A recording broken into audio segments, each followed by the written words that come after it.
Welcome back दोस्तों, मैं अंकित विश्वकर्मा एक बार फिर से आप सभी का आपके अपने YouTube channel DV online study में स्वागत करता हूं। दोस्तों, जैसा कि आप सब देख रहे हैं कि यहाँ पे हम लोग वाईसीटी जनरल साइंस 2024 का जो बुक है दोस्तों, इसी बुक का हम लोग संपूर्ण अध्ययन कर रहे हैं।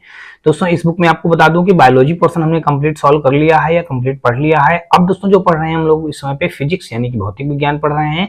भौतिक विज्ञान का दोस्तों आज हम लोग पार्ट नंबर 14 पढ़ेंगे और इस पार्ट नंबर 14 में टोटल 903 नंबर से लेकर के 989 नंबर तक के क्वेश्चनों को बहुत ही सिंपल और सरल तरीके से हल करना एवं पढ़ना सीखेंगे। दोस्तों, इन क्वेश्चनों के मध्य में आपको बता दूं कि इसमें हम लोग जो आज पढ़ेंगे, देखिए 7वां अध्याय पढ़ेंगे, ध्वनि तरंगों की प्रकृति के बारे में जानेंगे और ध्वनि तरंगों की आवृत्ति परिसर के बारे में जानेंगे और ध्वनि की चाल के बारे में हम लोग जानेंगे।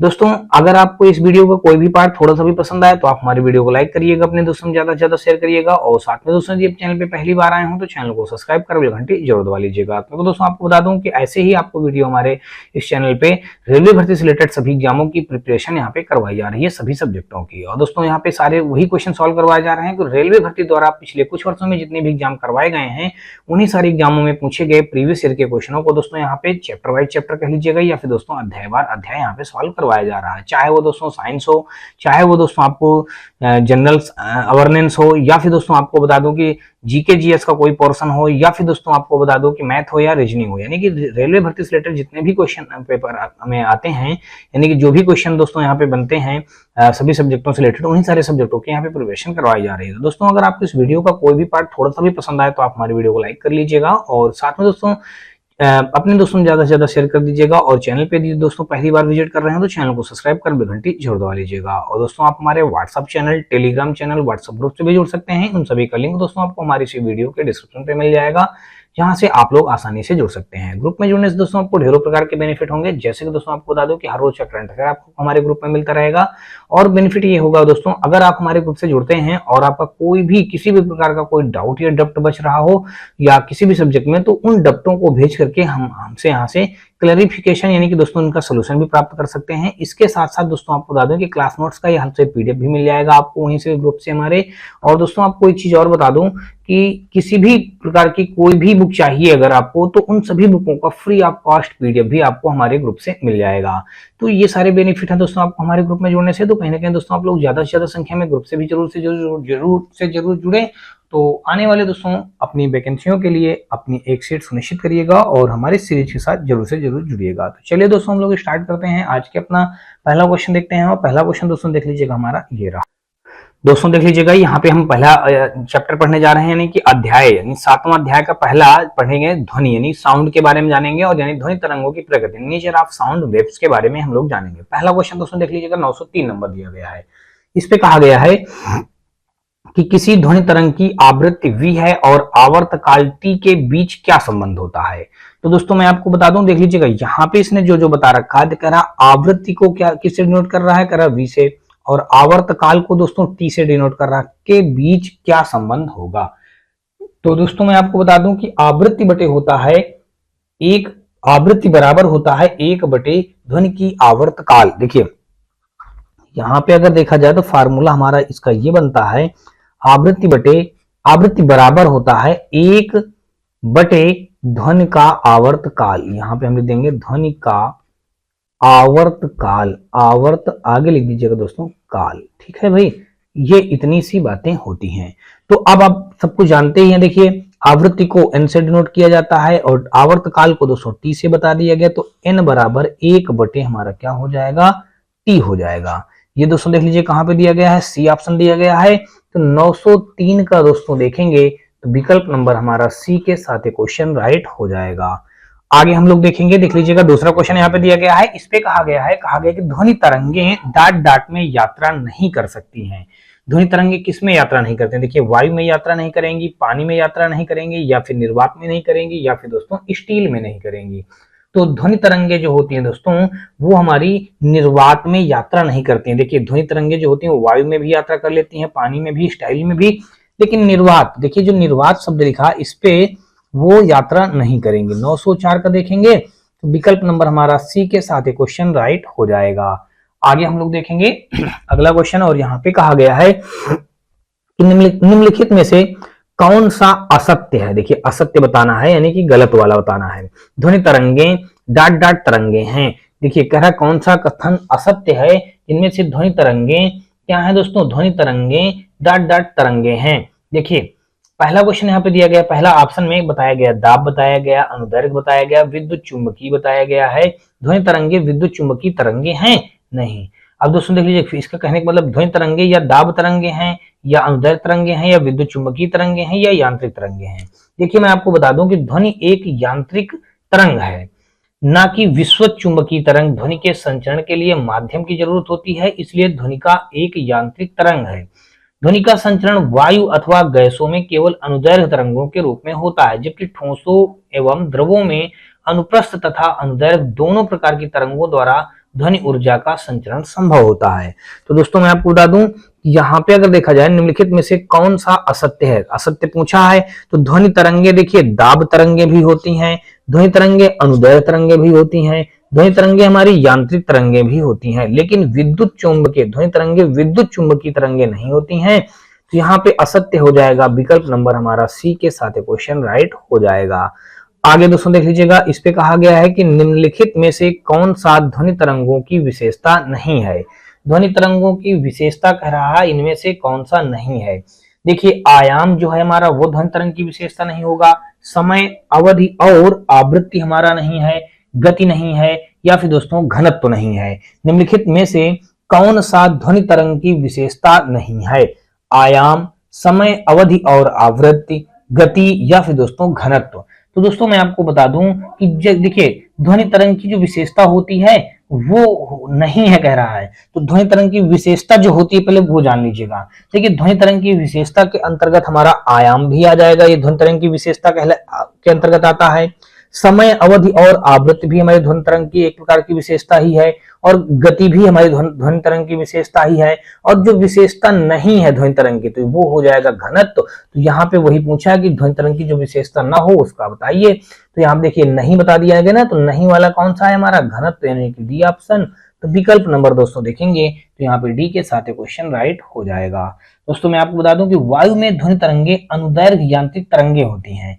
इन तरंगों के प्रमुख अवयवों में आयाम, समय, अवधि, आवर्तकाल, आवृत्ति एवं ध्वनि की गति प्रमुख होती हैं। ध्वनि तरंगों में घनत्व नहीं होता है।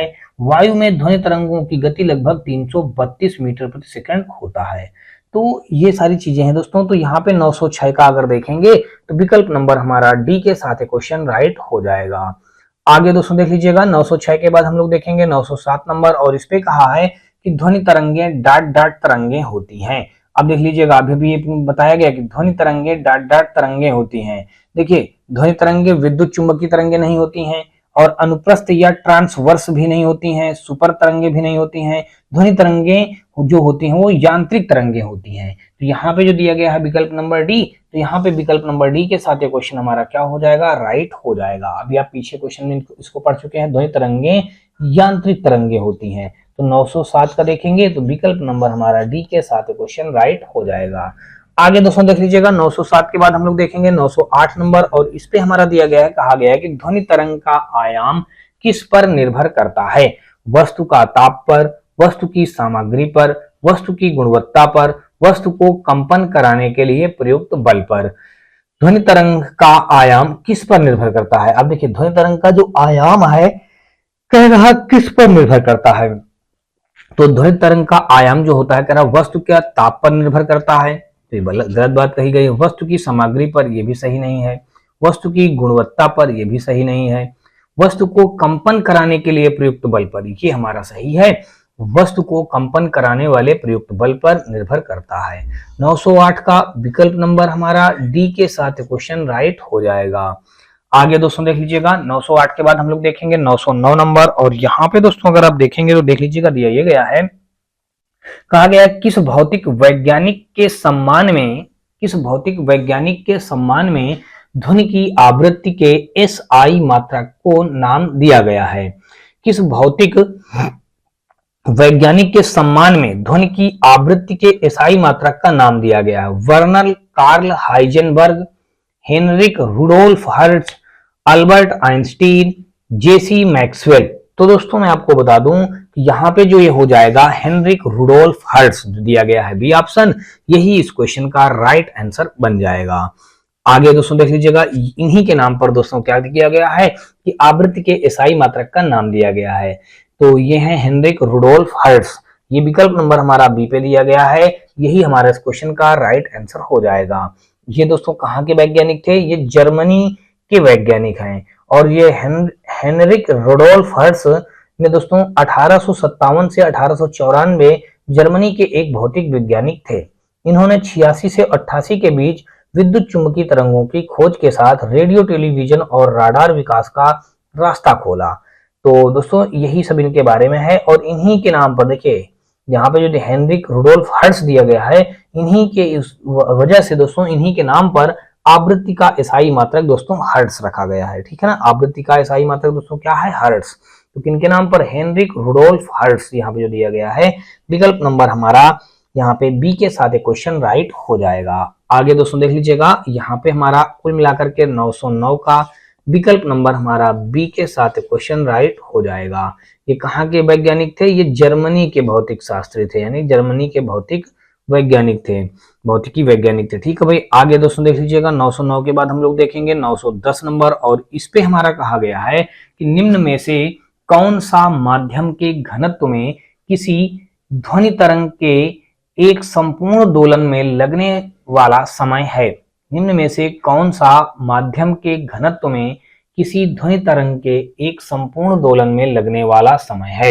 आवर्तकाल है, आवृत्ति है, तरंग दैर्घ्य है या फिर दोस्तों आयाम है। तो 910 का अगर दोस्तों यहाँ पे आप देखेंगे तो यहाँ पे जो हो जाएगा देखिए आवर्तकाल, यही हमारे इस क्वेश्चन का राइट आंसर बन जाएगा, क्योंकि इसमें देख लीजिए यही पूछा गया कि निम्न में से कौन सा माध्यम के घनत्व में किसी ध्वनि तरंग के एक संपूर्ण दोलन में लगने वाला समय है? संपूर्ण दोलन में लगने वाला समय दोस्तों आवर्तकाल है। तो 910 का विकल्प नंबर हमारा ए के साथ क्वेश्चन राइट हो जाएगा। आगे दोस्तों देख लीजिएगा, और यहाँ पे हमारा कहा गया है, क्वेश्चन पे कहा गया कि ध्वनि डाट डाट में से संचरण कर सकती है। ध्वनि डाट डाट में से संचरण कर सकती है। दोस्तों देख लीजिएगा संचरण कैसे करेगी। अब देख लीजिएगा सभी विकल्पों पे करेगी, केवल गैस पे करेगी, केवल द्रव पदार्थ पर करेगी, केवल ठोस पदार्थ पर करेगी। तो ध्वनि दोस्तों कहाँ पे संचरण करती है, ये बात आपको जानना है। तो ध्वनि दोस्तों जो यहाँ पे दिया गया गैस पे भी ध्वनि संचरण करती है, द्रव पे भी संचरण करती है और ठोस पे भी करती है। तो कुल मिलाकर देखिए यहाँ पे अगर ध्वनि का संचरण की बात की गई है तो वो गैस पे भी करेगा, द्रव पे भी करेगा और ठोस पे भी करेगा। तो कुल मिलाकर यहाँ पे विकल्प अगर देखेंगे तो विकल्प नंबर जो ए दिया गया है यही इस क्वेश्चन का राइट आंसर हो जाएगा। तो विकल्प नंबर हमारा दोस्तों देख लीजिएगा 911 का ए के साथ क्वेश्चन राइट हो जाएगा। आगे हम लोग देखेंगे 912 नंबर और इस पे कहा गया है कि ध्वनि के संचरण के लिए आवश्यक माध्यम डाट डाट अवस्था में होना चाहिए। ध्वनि के संचरण के लिए आवश्यक माध्यम डाट डाट अवस्था में होना चाहिए, ठोस में, गैस में, द्रव में, इनमें से सभी में। तो 912 का अगर दोस्तों देखेंगे यहाँ पे विकल्प नंबर जो हमारा दिया गया है कि ध्वनि का संचरण अभी पीछे आपने पढ़ा है वही सेम तो क्वेश्चन यहाँ पे है। थोड़ा सा अगर ध्यान से पढ़ेंगे तो आपको ये सब बताने की जरूरत नहीं है, बस क्वेश्चनों को मैं इसलिए बोल रहा हूँ दोस्तों, आप लोग ध्यान से सुनिए, ध्यान से समझिए, क्योंकि आने वाले समय में ये सारे क्वेश्चन आपके लिए बहुत ही महत्वपूर्ण एवं इंपॉर्टेंट होंगे। दोस्तों देख लीजिएगा वही क्वेश्चन पूछा गया जो भी पीछे वाले क्वेश्चन में पूछा गया था, वही तो कह दिया गया, ध्वनि के संचरण के लिए आवश्यक माध्यम अवस्था में होना चाहिए। देखिए ठोस की भी आवश्यकता पड़ती है, गैस की भी और ये द्रव की भी। तो कुल मिलाकर के यहाँ पे देखेंगे तो ये डी विकल्प हमारा इस क्वेश्चन का राइट आंसर बन जाएगा। 912 का विकल्प नंबर हमारा डी के साथ क्वेश्चन राइट हो जाएगा।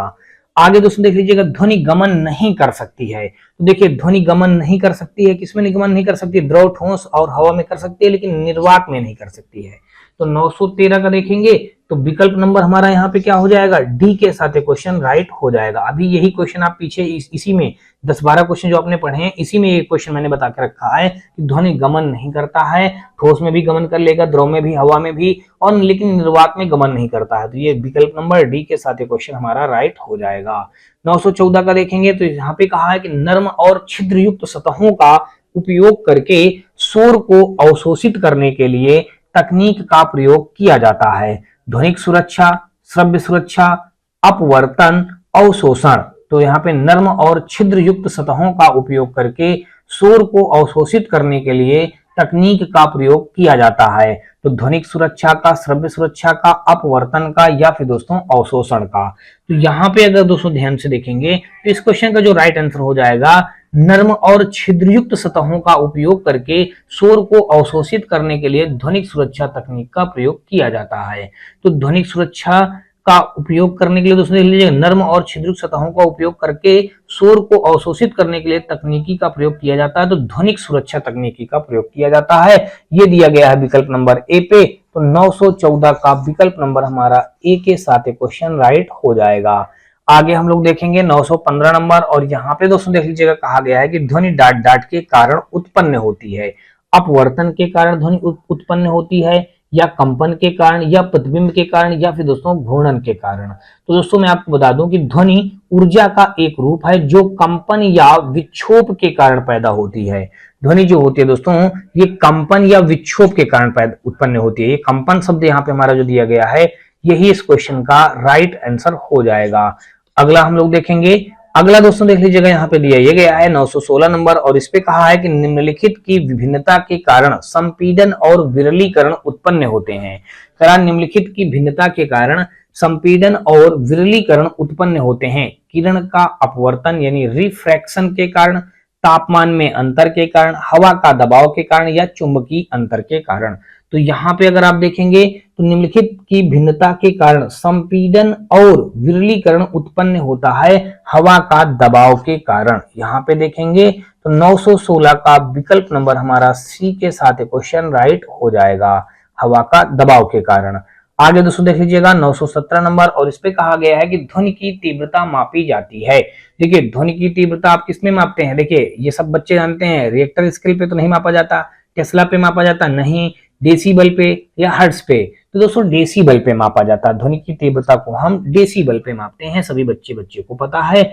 और यहाँ पे डेसिबल को अगर हम शॉर्ट में डिनोट करते हैं दोस्तों, तो डी और बी से डिनोट करते हैं, डीबी से, ठीक है ना दोस्तों, ये बात हो गई।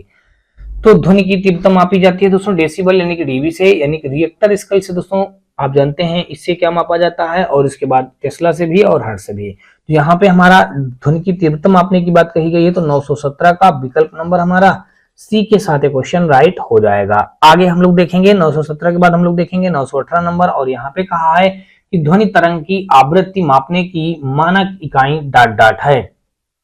ध्वनि तरंग की आवृत्ति मापने की मानक इकाई डाट डाट है, मीटर है, हर्ट्ज है, न्यूटन है, मीटर प्रति सेकंड है। तो 918 का दोस्तों देखेंगे तो विकल्प नंबर जो दिया गया है बी यानी कि हर्ट्ज हमारा इस क्वेश्चन का राइट आंसर हो जाएगा। ध्वनि तरंग की आवृत्ति, देखिए अभी मैंने आपको बताया आवृत्ति मापने की मानक इकाई क्या होती है, हर्ट्ज।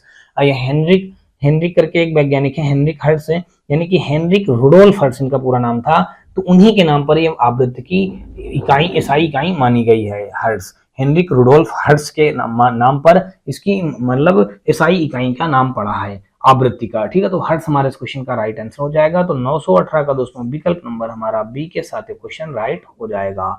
आगे दोस्तों देख लीजिएगा, कह रहा ध्वनि निम्न में से क्या एक है। ध्वनि कह रहा निम्न में से एक क्या है। ध्वनि एक ज्वारीय तरंग है, गलत है दोस्तों देख लीजिए, तो गलत हो गया। सतही तरंग है, गलत है। यांत्रिक तरंग है, विद्युत चुंबकीय तरंग, ये भी गलत है। यांत्रिक तरंग है। ध्वनि एक क्या है, ध्वनि एक यांत्रिक तरंग है। 919 का विकल्प नंबर हमारा बी के साथ क्वेश्चन राइट हो जाएगा। आगे दोस्तों देख लीजिएगा, और अगला हम देखेंगे, और अगला यहाँ पे दोस्तों देख लीजिएगा दिया गया है 920 नंबर पे, निम्नलिखित में से कौन सा निर्वात में यात्रा नहीं कर सकता। देखिए निर्वात में यात्रा नहीं कर सकता है, तो दोस्तों देख लीजिएगा जो ध्वनि होता है वो निर्वात में यात्रा नहीं करता है। मतलब क्या होगा, यहाँ पे हेतु कहा निम्नलिखित में से कौन सा निर्वात में यात्रा नहीं कर सकता है, तो ध्वनि जो होता है वो निर्वात में यात्रा नहीं करता है। विकल्प नंबर बी हमारे इस क्वेश्चन का राइट आंसर हो जाएगा। आगे दोस्तों हम लोग देखेंगे 920 का विकल्प नंबर बी के साथ क्वेश्चन राइट हो जाएगा। और अगला हम लोग देखेंगे 920 के बाद दोस्तों देखेंगे 921 नंबर क्वेश्चन, और यहाँ पे हमारा देख लीजिएगा दिया ये गया है, कहा गया जब ध्वनि हवा के माध्यम से गुजरती है तो हवा के कण डाट डाट क्या होते हैं। देखिए जब ध्वनि हवा के माध्यम से गुजरती है तो हवा के कण दोस्तों यहाँ पे कहा है कि क्या होते हैं। तरंग प्रसार की दिशा में कंपन करते हैं, कंपन नहीं करते हैं, और कंपन करते हैं लेकिन किसी निश्चित दिशा में नहीं। और फिर यहाँ पे कहा गया है तरंग प्रसार की दिशा के लंबवत कंपन करते हैं। देखिए इसने जो बताया कंपन नहीं करते हैं तो बिल्कुल गलत कह दिया। जब ध्वनि हवा के माध्यम से गुजरेगी तो उसमें जो हवा के कण होते हैं वो कंपन करेंगे, यानी उनमें एक प्रकार से उथल पुथल हो गया, यानी कि कंपन उत्पन्न होगा। तो ये दोस्तों जिस दिशा में जाएगा तरंग प्रसार, जिस दिशा में हमारा हवा गुजरेगी उसी दिशा में तो कंपन होगा। तो ये जो दिया गया है विकल्प नंबर ए, तरंग प्रसार की दिशा में कंपन करते हैं, विकल्प नंबर ए इस क्वेश्चन का राइट आंसर हो जाएगा। यहाँ पे कह रहा है कंपन करते हैं लेकिन किसी निश्चित दिशा में नहीं, तो ये गलत कह रहा है। जो लगा दिया है किसी निश्चित दिशा में नहीं, ये बात गलत कह रही है। फिर तरंग प्रसार की दिशा के लंबवत कंपन करते हैं, तो ये भी बात हमारा क्या हो जाएगा, गलत हो जाएगा। तो यहां से अगर दोस्तों देखेंगे तो ये भी हमारा क्या हो गया, रॉन्ग हो गया। तो विकल्प नंबर अगर देखेंगे तो 921 का हमारा ए के साथ क्वेश्चन हमारा राइट बन जाएगा। आगे दोस्तों देख लीजिएगा 921 के बाद हम लोग देखेंगे 922 नंबर, और यहाँ पे दोस्तों देख लीजिएगा दिया गया है कि ध्वनि डाट डाट का एक रूप है जो सुनने की अनुभूति पैदा करती है। देखिए ध्वनि कह रहा डाट डाट का एक रूप है, ध्वनि किसका रूप है, जो सुनने की अनुभूति प्राप्त करता है। तो देखिए अभी इन चारों विकल्पों में से देखेंगे तो आप बड़े आसानी से बता सकते हैं ध्वनि, इतना आप समझिएगा ध्वनि डाट डाट का एक रूप है, ध्वनि किसका रूप है। तो अभी आप जानते हैं विद्युत चुंबकीय तरंगों का रूप तो हो ही नहीं सकता। अभी आप कितनी बार इस क्वेश्चन को ऐसे ऑप्शन को गलत किए हैं, फिर कह रहा कंपन ऊर्जा को भी गलत किए हैं, और अनुगूंज को ये तो एक नया ही वर्ड मिल रहा है। यांत्रिक ऊर्जा हमारा जो है यहाँ पे बिल्कुल राइट आंसर हो जाएगा। ध्वनि यांत्रिक ऊर्जा का एक रूप है जो सुनने की अनुभूति पैदा करता है, यानी कि 922 का विकल्प नंबर हमारा बी के साथ क्वेश्चन राइट हो जाएगा। आगे दोस्तों देख लीजिएगा हवा में ध्वनि तरंगे डाट डाट होती हैं। अब देख लीजिएगा अभी इस क्वेश्चन को भी आप पीछे पढ़ चुके हैं, हवा में ध्वनि तरंगे डाट डाट होती हैं। देखिए प्रतिवर्धित नहीं होती हैं, तो उसमें गलत कह रहा है। अनुप्रस्थ भी नहीं होती हैं, लंबी भी नहीं होती, होती क्या है, अनुदैर्घ्य होती हैं। तो यहाँ पे देखेंगे 923 का विकल्प नंबर हमारा सी के साथ क्वेश्चन राइट हो जाएगा। आगे दोस्तों देख लीजिएगा 924 नंबर, और इस पे हमारा कहा गया कि निम्नलिखित पर ध्वनि तरंग भ्रमण करती हैं। निम्नलिखित पर ध्वनि तरंग भ्रमण करती हैं। विभिन्न माध्यमों में भिन्न गति, विभिन्न माध्यमों में एक ही गति, लकड़ी में 10 मीटर प्रति सेकंड, एक ही माध्यम में भिन्न गति। तो निम्नलिखित पर ध्वनि तरंग भ्रमण करती हैं। तो अब देख लीजिएगा निम्नलिखित पर ध्वनि तरंग भ्रमण करती हैं, किस पे ध्वनि तरंग भ्रमण करती हैं, विभिन्न माध्यमों की भिन्न गति पर, फिर आप विभिन्न माध्यमों में एक ही गति पर, लकड़ी में 10 मीटर प्रति सेकंड, एक ही माध्यम में भिन्न गति पर। तो दोस्तों यहाँ पे देख लीजिएगा अब जो ध्वनि तरंग भ्रमण करती हैं वो विभिन्न माध्यमों में भिन्न भिन्न गति पर भ्रमण करती हैं। ये विकल्प ए दिया गया है, ये इस क्वेश्चन का राइट आंसर हो जाएगा। 924 का विकल्प नंबर हमारा ए के साथ क्वेश्चन राइट हो जाएगा। आगे हम लोग देखेंगे, और अगला दोस्तों देख लीजिएगा यहाँ पे हमारा दिया गया है 925 नंबर, और 925 नंबर क्वेश्चन पे दोस्तों देखेंगे तो दिया ये गया है ध्वनि उत्पन्न होती है। देखिए ध्वनि किस कैसे उत्पन्न होती है, ध्वनि आप जानते हैं वस्तुओं के कंपन होने पे ध्वनि उत्पन्न होती है। तो किसी पिंड के दोलन करने से गलत बात है। फिर दूसरा कहा गया लोगों के बात करने से गलत बात है। किसी वस्तु के गतिशील होने पर गलत बात है। वस्तुओं के कंपन होने पर ये बात बिल्कुल परफेक्ट है। तो 925 का देखेंगे विकल्प नंबर हमारा डी के साथ क्वेश्चन राइट हो जाएगा। आगे दोस्तों देख लीजिएगा कहा निम्नलिखित में से कौन, अब देख लीजिएगा यहाँ पे जो लिखा है निम्नलिखित में से कौन कहा, मतलब यहाँ पे कौन ध्वनि का एक कहा प्रकार है जो कि मतलब ध्वनि, इसका कहने का मतलब निम्नलिखित में से कैसे। आगे दोस्तों देख लीजिएगा जो भी लिखा है कह रहा हो सकता है, कह रहा इस्पात पर, निर्वात पर, वायु पर या फिर दूध पर। तो दोस्तों निम्नलिखित में से कैसे, तो यहाँ पे जो इस क्वेश्चन का राइट आंसर हो जाएगा दोस्तों मैं आपको बता दूं कि वायु पर। यानी कि मैं आपको बता दूं ध्वनि एक प्रकार का कंपन या विक्षोभ है जो ठोस द्रव गैस से होकर संचारित होता है और ध्वनि तरंगों के रूप में गमन करती है। ध्वनि की चाल मुख्यतः माध्यम की प्रत्यास्थता तथा, और आगे दोस्तों देख लीजिएगा इस पर निर्भर करती है। ध्वनि की चाल विभिन्न माध्यमों के भिन्न भिन्न होती है। गैसों में ध्वनि अत्यंत धीमी गति से है, द्रवों में तीव्र गति से और ठोसों में तीव्रतम गति से गमन करती है। ध्वनि निर्वात में गमन नहीं कर सकती है। और फिर यहाँ पे अगर दोस्तों देखेंगे तो वायु में ध्वनि की चाल 332 मीटर प्रति सेकंड, जल में दोस्तों 1483 मीटर प्रति सेकंड और लोहे पे 5130 मीटर प्रति सेकंड होती है। देखिए अगर यहाँ पे कभी बात आ जाए ध्वनि की चाल की बात आ जाए, देखिए यहाँ पे अगर मैं आपको लिख के बताऊं ध्वनि की चाल, अब देखिए जो ध्वनि की चाल होती है सबसे पहले 3 अवस्थाओं पे होती है। देखिए वायु में होती है, वायु के बाद अगर दोस्तों देखेंगे आप तो हमारा देखिए किसमें होती है, वायु में हो गई, फिर जल में हो गई और लोहे में हो गई। देखिए द्रव पदार्थों में हो गई, जल में, और फिर यहाँ पे लोहे यानी कि ठोस पदार्थों पे हो गई। देखिए वायु पे होती है 332 मीटर प्रति सेकंड होती है, और जल पे अगर देखेंगे दोस्तों तो 1483 मीटर प्रति सेकंड होती है, 1483 मीटर प्रति सेकंड होती है। और यहाँ पे देखेंगे तो 5130 मीटर प्रति सेकंड होती है। तो ये सारी बातें हैं दोस्तों। तो यहाँ से अगर देखेंगे तो विकल्प नंबर हमारा दोस्तों देख लीजिए, यहाँ पे वायु हमारे इस क्वेश्चन का राइट आंसर हो जाएगा। इसमें यही पूछा था कि निम्नलिखित में से किसमें 332 मीटर प्रति सेकंड वायु की चाल मतलब ध्वनि की चाल होती है।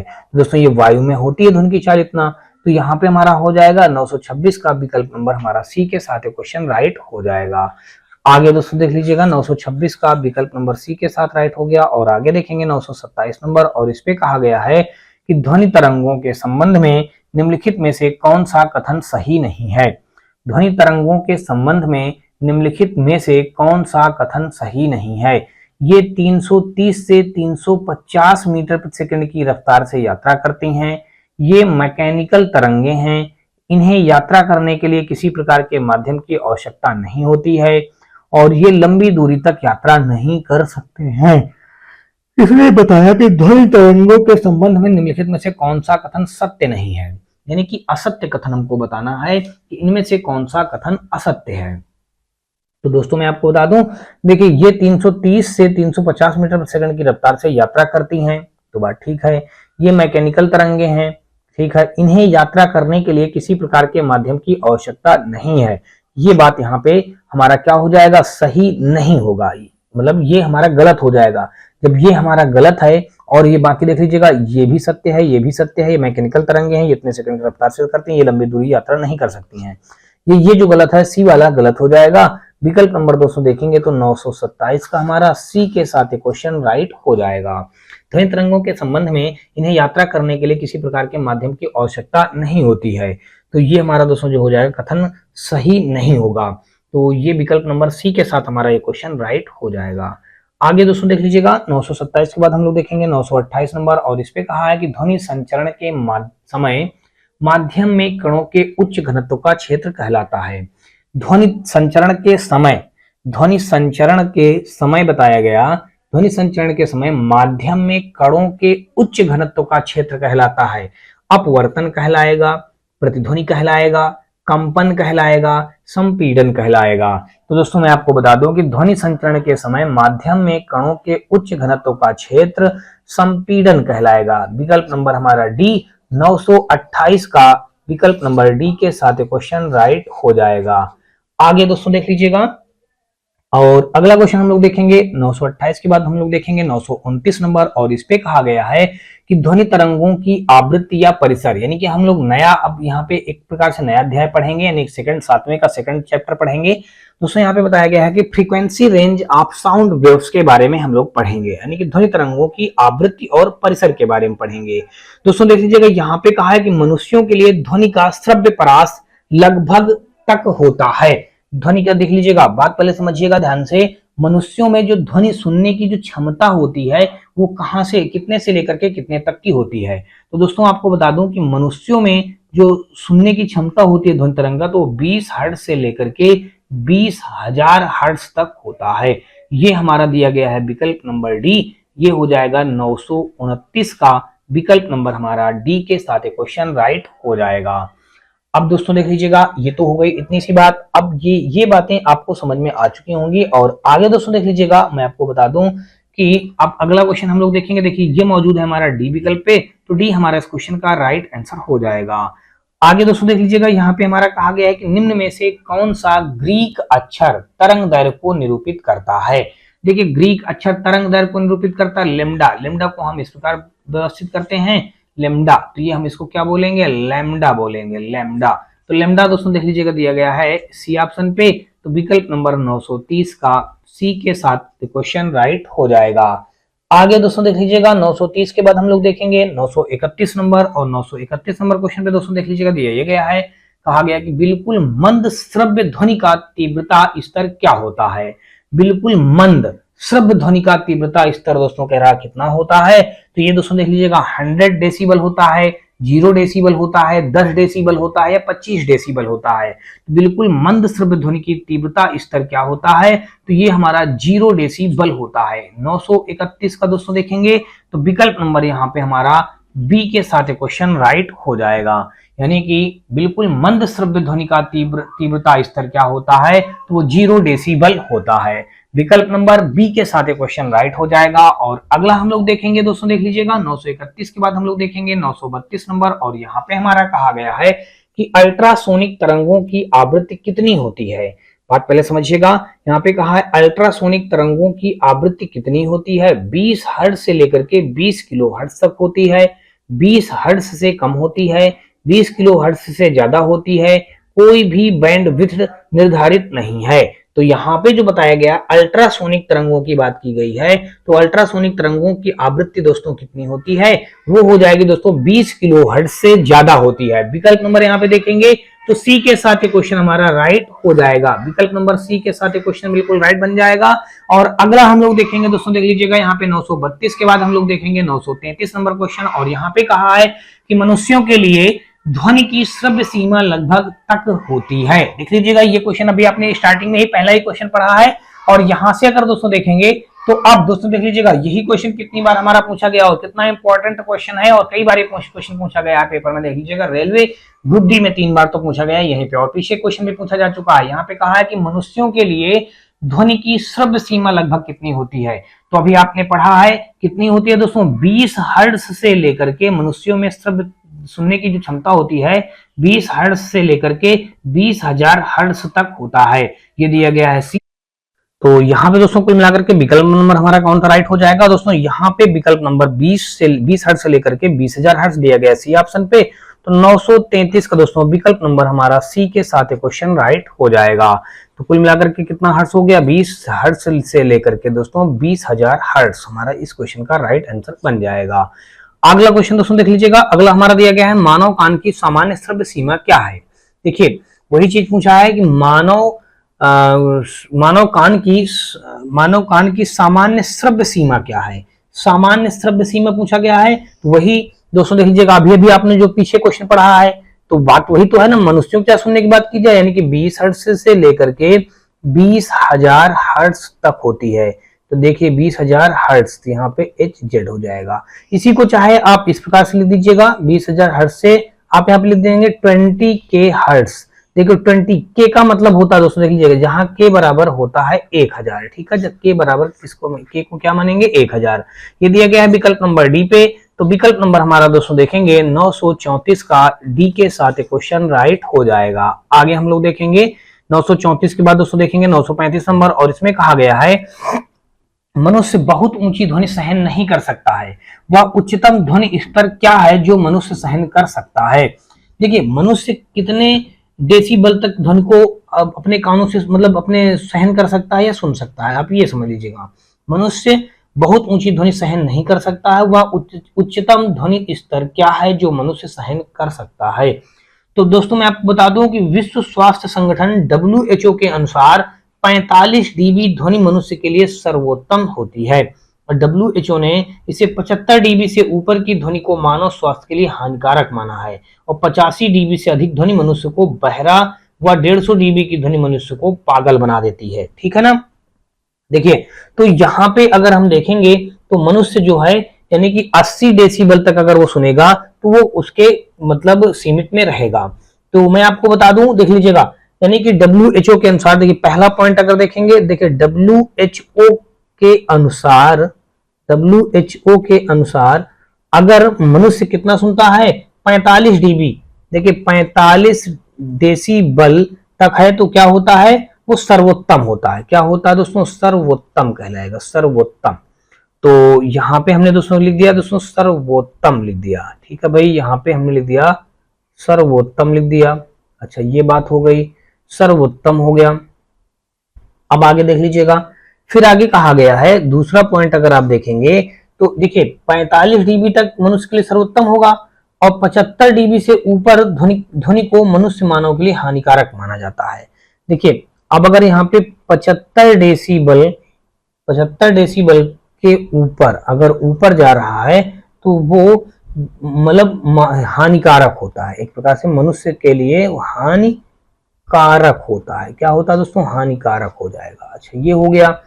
तीसरा पॉइंट अगर देखेंगे तो अब अगर देखिए 85 डेसिबल होता है तो ध्वनि मनुष्य को बहरा बना देगा। अगर यहाँ पे अगर आप देखेंगे, अब ये 85 डेसिबल हो गया, 85 डेसिबल बहरा बना देता है। क्या होता है? बहरा बना देता है। और फिर यहाँ पे अगर 85 के बाद देखेंगे दोस्तों तो 150 डेसिबल तक देखेंगे तो ये पागल बना देगा। क्या बना देगा दोस्तों? ये मनुष्य को पागल कर देगा, मनुष्य को पागल कर देगा, मनुष्य को पागल कर देता है। ये चौथा पॉइंट था। तो ये तो देखिए यहाँ पे 80 डेसिबल दिया गया, तो यही 80 डेसिबल हमारे इस क्वेश्चन का राइट आंसर बन जाएगा। यहाँ पे देखेंगे तो कुल मिलाकर के 80 का हमारा विकल्प नंबर बी के साथ क्वेश्चन राइट हो जाएगा। आगे दोस्तों देख लीजिएगा 936 नंबर, और इस पे कहा है कि श्रवणीय रेंज से नीचे आवृत्तियों के साथ ध्वनि तरंगों को कहा जाता है। यानी कि जो सुनने की जो रेंज से नीचे की आवृत्तियों के साथ ध्वनि तरंगों को कहा जाता है। अल्ट्रासोनिक कहा जाएगा, अल्ट्रासाउंड कहा जाएगा, सुपरसोनिक कहा जाएगा, इंफ्रासोनिक कहा जाएगा। तो दोस्तों ये इंफ्रासोनिक कहा जाएगा। विकल्प नंबर डी जो दिया गया है 936 का विकल्प हमारा डी के साथ क्वेश्चन राइट हो जाएगा। तो श्रवणीय रेंज से नीचे आवृत्तियों के साथ ध्वनि तरंगों को कहा जाता है, इंफ्रासोनिक कहा जाता है। तो ये हो जाएगा विकल्प नंबर डी, हमारा इस क्वेश्चन का राइट आंसर हो जाएगा। आगे दोस्तों देख लीजिएगा 937 नंबर देखेंगे, और यहाँ पे हमारा कहा गया है क्वेश्चन पे कि डाट डाट की आवृत्ति मनुष्यों के लिए श्रव्य नहीं है। देखिए कितनी आवृत्ति तक मनुष्यों की जो सुनने की जो क्षमता है वो सुनने की क्षमता में के अंतर्गत नहीं आता है। देखिए 20,000 तक सुन सकते हैं, 100 हर्ट्ज तक, 18,000 हर्ट्ज, 20,000 हर्ट्ज, लेकिन ये जो 22,000 लिखा है ये गलत लिखा है। ये 22,000 हर्ट्ज हमारा 20,000 तक तो सुना जा सकता है, लेकिन 20,000 के ऊपर जो अगर चले जाएंगे तो वो फिर सही नहीं है। तो दोस्तों यहाँ पे 22,000 जो दिया गया बी विकल्प वो हमारे इस क्वेश्चन का राइट आंसर हो जाएगा। अगला दोस्तों देख लीजिएगा, कहा गया कि अपश्रव्य या इंफ्रासोनिक तरंगों की आवृत्ति डाट डाट होती है। 20 हर्ट्ज से अधिक होती है, 20 हर्ट्ज और 2000 हर्ट्ज के बीच होती है, 20 हर्ट्ज से कम होती है, 20 हर्ट्ज और 2000 हर्ट्ज के बीच होती है। तो 938 का अगर हम देखेंगे तो विकल्प नंबर जो हमारा हो जाएगा 20 हर्ट्ज से कम होती है, ये दिया गया सी ऑप्शन। तो 938 का विकल्प नंबर हमारा सी के साथ क्वेश्चन राइट हो जाएगा। अपश्रव्य या इंफ्रासोनिक तरंगों की आवृत्ति दोस्तों 20,000 हर्ट्ज से कम होती है, ये दिया गया है सी ऑप्शन। 938 का विकल्प नंबर हमारा सी के साथ क्वेश्चन राइट हो जाएगा।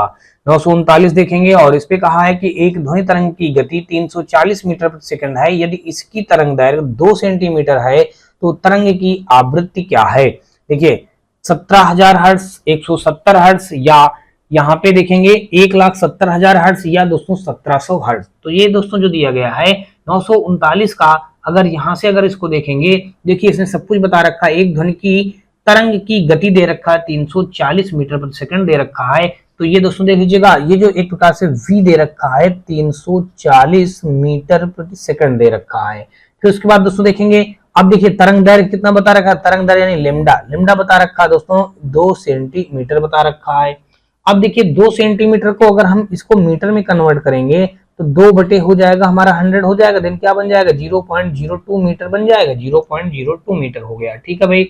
अब यहाँ पे हम फार्मूला जानते हैं दोस्तों, देख लीजिएगा फार्मूला हमारा होता है वेग बराबर, देखिए वेग बराबर होता है आवृत्ति गुणे तरंग दैर्घ्य, यानी कि हम यहाँ पे लिख देंगे आवृत्ति यानी कि n गुणे तरंग दैर्घ्य यानी कि लेमडा तरंग।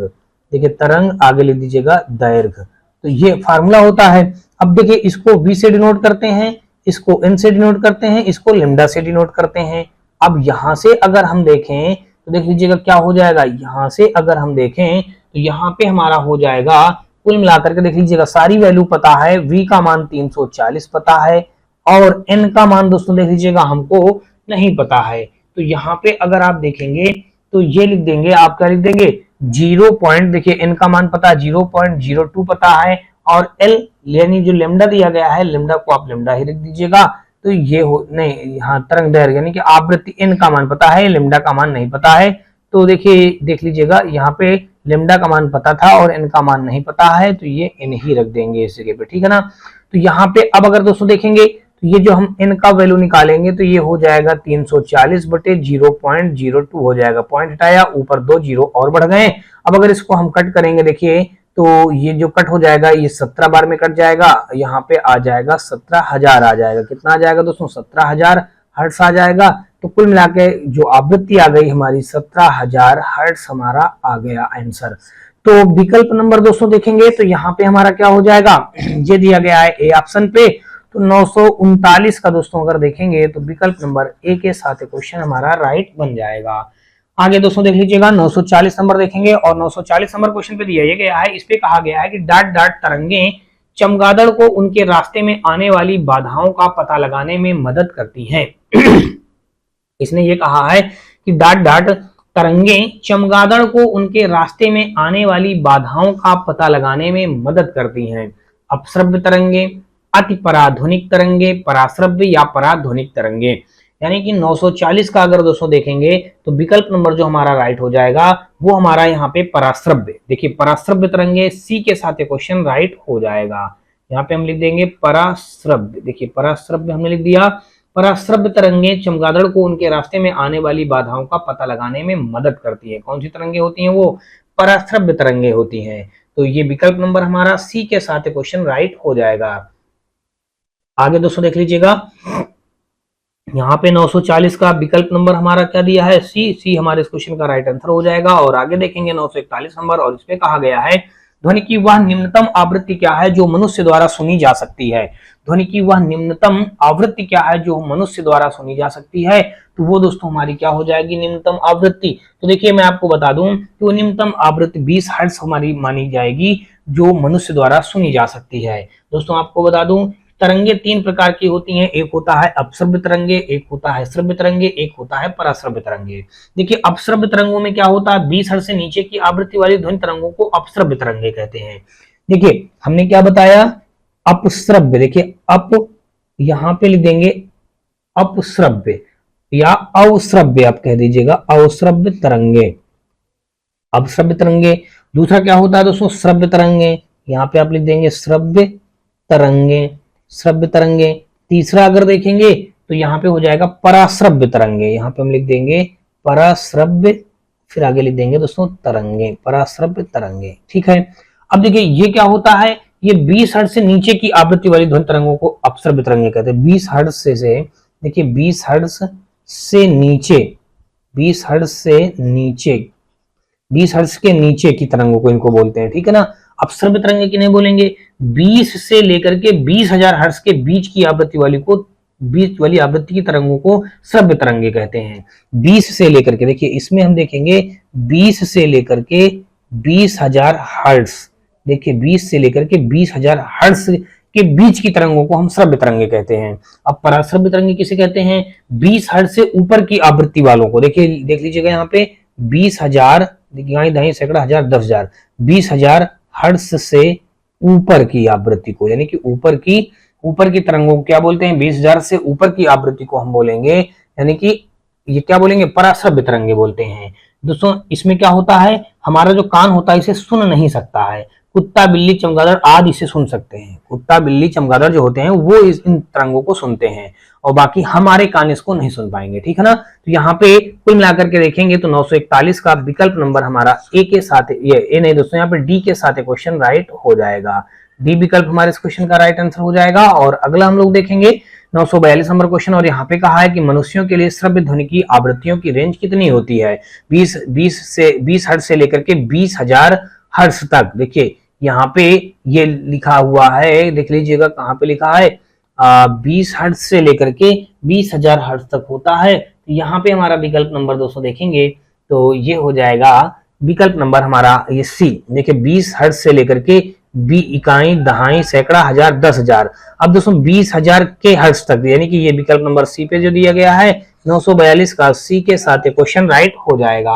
अब दोस्तों मैं आपको बता दूं कि यहाँ पे एक चीज जो यहाँ पे लिख रखी है इसने, यानी कि ये जो दे रखा है, यानी कि इसको हम लिखते हैं कितना? 20 हर्ट्ज से लेकर के 20,000 इकाई, दाई, सैकड़ा, हजार, 10 इकाई, दाई, सैकड़ा, हजार, 10,000, 20,000 हर्ट्ज ऐसे लिखा जाएगा इसको। ठीक है ना। तो ये होता है। इसी को अथवा करके आप इस प्रकार भी लिख सकते हैं 20,000 हर्ट्ज से लेकर के 20 के हर्ट्ज तक भी आप लिख सकते हैं, ऐसे भी लिखा जा सकता है, ठीक है ना। तो यहाँ पे विकल्प नंबर हमारा सी के साथ क्वेश्चन राइट हो जाएगा। और अगला दोस्तों देख लीजिएगा, कहा गया है कि इनमें से कौन सी तरंगे मनुष्य के लिए श्रव्य होती हैं। मनुष्य किनको सुन सकता है 20,000 हर्ट्ज से लेकर के, ये इनकी आवृत्ति की रेंज वाली, बीच की आवृत्ति की रेंज वाली। सी विकल्प हमारे इस क्वेश्चन का राइट आंसर हो जाएगा। 943 का विकल्प नंबर हमारा सी के साथ क्वेश्चन राइट हो जाएगा। अगला दोस्तों देख लीजिएगा 944 नंबर, और 944 नंबर क्वेश्चन पे दिया गया है। इसमें कहा गया कि एक अल्ट्रासोनिक ध्वनि तरंगे की आवृत्ति डाट डाट से भी अधिक होती है। एक अल्ट्रासोनिक ध्वनि तरंग की आवृत्ति डाट डाट से भी अधिक होती है, 20,000 हर्ट्ज से भी अधिक होती है। ये दिया गया है हमारा विकल्प नंबर डी पे। तो 944 का विकल्प नंबर हमारा डी के साथ क्वेश्चन राइट हो जाएगा। आगे दोस्तों देख लीजिएगा, अब यहाँ पे आ रहा स्पीड ऑफ साउंड, यानी ध्वनि की चाल के बारे में आ रहा है। ध्वनि की चाल के बारे में दोस्तों देख लीजिएगा, पहला ही क्वेश्चन पूछा गया है कि हवा में ध्वनि की गति से अधिक गति डाट डाट के रूप में जानी जाती है। दोस्तों किसके रूप में जानी जाती है? सुपरसोनिक के रूप में, सोलर के रूप में, इंफ्रासोनिक या अल्ट्रासोनिक। तो दोस्तों मैं आपको बता दूं कि हवा में ध्वनि की गति अधिक होती है, वो डाट डाट के रूप में अधिक जानी जाती है, के रूप में भी जानी जाती है, वो सुपरसोनिक के रूप में भी जानी जाती है। तो 945 का विकल्प नंबर हमारा ए के साथ क्वेश्चन राइट हो जाएगा। आगे दोस्तों देख लीजिएगा 946 नंबर, और इस पे कहा है कि ध्वनि की गति पर दबाव का क्या प्रभाव पड़ता है। ध्वनि की गति पर दबाव का क्या प्रभाव पड़ता है? तो दोस्तों मैं आपको बता दूं कि दबाव में वृद्धि के साथ ध्वनि की गति बढ़ जाती है और इसके प्रतिकूल, ये गलत कह रहा है। दबाव में वृद्धि के साथ ध्वनि की गति कम हो जाती है और इसके प्रतिकूल, ये भी गलत कह रहा है। ध्वनि की गति दबाव से प्रभावित नहीं होती है, ये सही कह रहा है कि ध्वनि की गति जो होती है वो दबाव के साथ प्रभावित नहीं होती है। फिर कह रहा है यही हमारा राइट हो जाएगा। पहले दबाव में वृद्धि के साथ गति में वृद्धि होती है, फिर कम होने लगती है, हालांकि दबाव बढ़ता रहता है, ये हमारा गलत दिया गया है। तो यहाँ पे देखेंगे 946 का विकल्प नंबर हमारा सी के साथ क्वेश्चन राइट हो जाएगा। अगला दोस्तों देख लीजिएगा 947 नंबर, और इस पे कहा गया कि हवा में ध्वनि का वेग लगभग कितना होता है।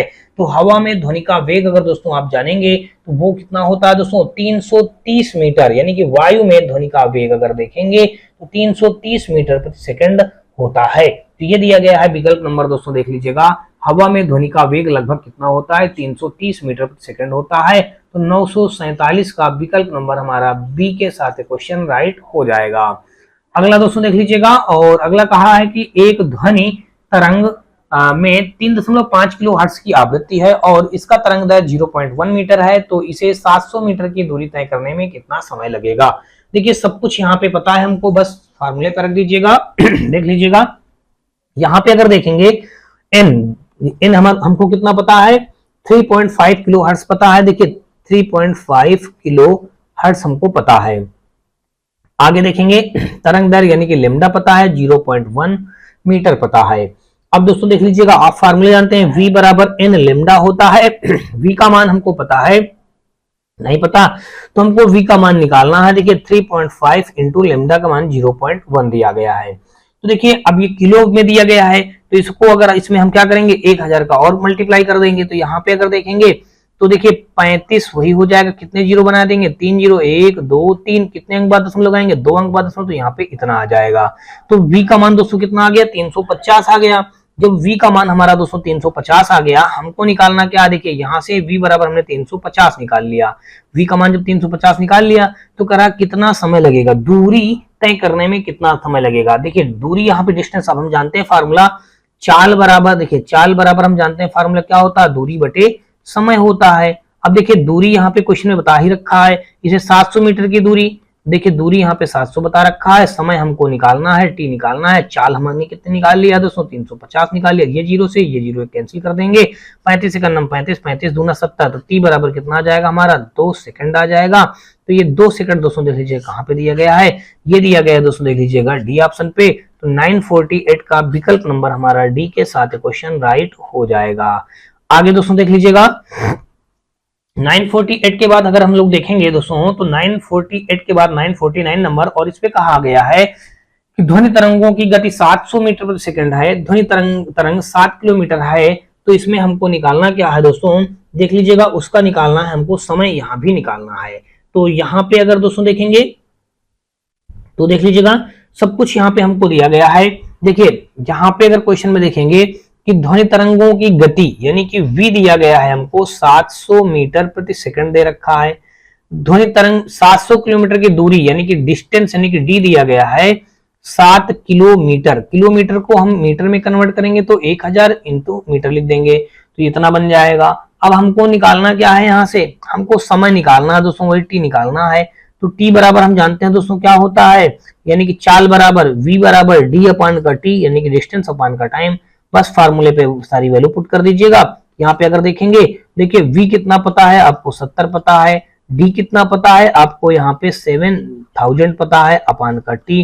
देखिए ये जीरो से ये जीरो कट जाएगा, 7 से 7 कट कर देंगे तो कितना आ जाएगा 100, तो टी कितना आ जाएगा 100 सेकंड हमारा आ जाएगा। ये कहाँ पे दिया गया है 100 सेकंड, बी ऑप्शन पे दिया गया है। तो 949 का दोस्तों देखेंगे तो ये हमारा विकल्प नंबर 949 का विकल्प नंबर हमारा बी के साथ क्वेश्चन राइट हो जाएगा।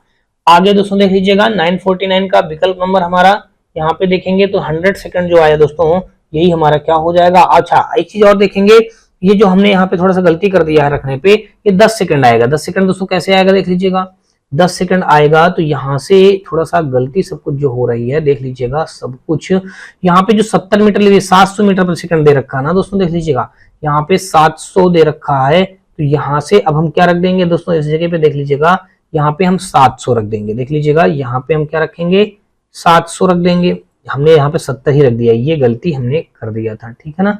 तो 700 जब इस जगह पे रखेंगे दोस्तों 700, तो ये 700 से 700 हमारा कट जाएगा, केवल कितना बचेगा, केवल 10 बचेगा हमारा। कितना बचेगा 10, तो यहाँ पे आ जाएगा हमारा 10 सेकंड। तो यहाँ पे कितना आ जाएगा 10 सेकंड। तो दोस्तों देख लीजिएगा ये जो 10 सेकंड दिया गया है यहाँ पे विकल्प नंबर इनमें दो में तो नहीं, इन्हीं में से कोई एक होगा। तो विकल्प नंबर दोस्तों देख लीजिएगा हमारा जो आएगा यहाँ पे 10 सेकंड वाला राइट आंसर हो जाएगा। तो यहाँ पे अब हमारा देखेंगे 10 सेकंड इनमें से जो भी हो वही हमारे इस क्वेश्चन का राइट आंसर बन जाएगा। आगे दोस्तों देख लीजिए कहा है कि हवा में ध्वनि की चाल कितनी होती है। हवा में ध्वनि की चाल दोस्तों 373 मीटर प्रति सेकंड या 434 मीटर प्रति सेकंड या 332 मीटर प्रति सेकंड या 383 मीटर प्रति सेकंड। दोस्तों मैं बता दूं आपको हवा में ध्वनि की चाल दोस्तों जो होती है वो 332 मीटर प्रति सेकंड होती है। तो यहाँ पे देख लीजिएगा दिया गया है सी ऑप्शन, तो 950 का विकल्प नंबर सी के साथ क्वेश्चन राइट हो जाएगा। आगे दोस्तों देख लीजिएगा 951 नंबर, और इस पे कहा गया है कि वायु में ध्वनि की चाल कितनी होती है 332 मीटर प्रति सेकंड। देख लीजिएगा अभी आप पीछे पढ़े हैं पिछला वाला वही क्वेश्चन, वही हमारे इस क्वेश्चन का राइट आंसर हो जाएगा। अगला दोस्तों देख लेते हैं, और यहाँ पे 951 के बाद 952 नंबर, और इसमें कहा है कि एक ध्वनि स्रोत 600 हर्ट्ज की तरंग भेजता है या 3 मीटर की तरंग दर पैदा करता है। इस प्रश्न में ध्वनि की तरंग की गति क्या होगी। ध्वनि की तरंग की गति हमको निकालना है। तो दोस्तों देख लीजिएगा यहाँ पे n देख लीजिएगा n दिया गया 600 हर्ट्ज, यानी कि ये हमको पता है कितना, ये 600 हर्ट्ज हमको पता है। तो यहाँ पे अब देख लेंगे आगे जो हमारा दिया गया है ये 600 हर्ट्ज हमने ये रख दिया, और उसके बाद अगर दोस्तों देखेंगे तो ये हमारा आगे क्या हो जाएगा, यहाँ पे तरंग दैर्घ्य कितना दिया गया है 3 मीटर दे रखा है। अब दोस्तों देख लीजिएगा यहाँ से आपको बात ये पता चल गई कि आवृत्ति यानी कि n का मान दिया गया है कितना 600 हर्ट्ज दिया गया है, ठीक है। और तरंग दैर्घ्य दोस्तों देख लीजिएगा ये जो बताया गया 3 मीटर की तरंग दैर्घ्य पैदा करता है, यानी कि लेमडा पता है आपको दोस्तों 3 मीटर पता है। अब हमको v निकालना है। अगर v निकालने के लिए फार्मूला जानते हैं, आप क्या जानते हैं v बराबर n इंटू लेमडा, ये फार्मूला होता है। तो जब इसमें आप रखेंगे v की वैल्यू में यानी कि 600 मल्टीप्लाई 3 रखेंगे तो ये v का मान कितना आ जाएगा हमारा, यहाँ से आ जाएगा 1800 आ जाएगा। कितना आ जाएगा दोस्तों 1800 मीटर प्रति सेकंड आ जाएगा। कितना आ जाएगा दोस्तों 1800 मीटर प्रति सेकंड आ जाएगा। बस यही दोस्तों देख लीजिएगा हमारा क्वेश्चन कहाँ पे दे रखा है 1800 मीटर प्रति सेकंड, ये दे रखा है दोस्तों 1800 मीटर प्रति सेकंड की पावर -1, ये दिया गया है बी ऑप्शन पे, यानी कि v का वैल्यू आ जाएगा 1800 मीटर सेकंड की पावर -1, ये दिया गया है v ऑप्शन। v दिया गया है हमारा दोस्तों देख लीजिए v का वैल्यू ये आ गया है, तो बी ऑप्शन हमारा इस क्वेश्चन का राइट आंसर हो जाएगा। आगे दोस्तों देख लीजिएगा 952 का विकल्प नंबर हमारा बी के साथ एक क्वेश्चन राइट हो जाएगा। और आगे दोस्तों देख लीजिएगा 953 नंबर, और इस पे कहा है कि एक प्रसारण केंद्र 71 इंटू 10 की पावर 4 हर्ट्ज की आवृत्ति और 3 गुणे 10 की पावर 8 मीटर प्रति सेकंड की गति के साथ तरंगों को प्रसारित करता है। तरंगों का तरंग दैर्घ्य है। अब देखिए तरंगों का तरंग दैर्घ्य है, हमको ये बात बतानी है। तो यहाँ पे अगर दोस्तों देखेंगे सब कुछ यहाँ भी दिया गया है, आवृत्ति दिया गया है प्रसारण केंद्र में इतनी आवृत्ति कितनी बताया गया 71 गुणे 10 की पावर 4 हर्ट्ज बता दिया गया, और इतने मीटर प्रति सेकंड की गति से तरंगों का प्रसारित करता है। यानी कि ये v का मान दोस्तों देख लीजिए कितना दे रखा है, v का मान दे रखा है यहाँ से 3 गुणे 10 की पावर 8 मीटर प्रति सेकंड दे रखा है। हमको निकालना क्या है, कहा तरंगों का तरंग दैर्घ्य यानी कि लेमडा निकालना है। लेमडा बराबर देखिए फार्मूला आप जानते हैं कि v बराबर होता है n इंटू लेमडा, ये फार्मूला होता है।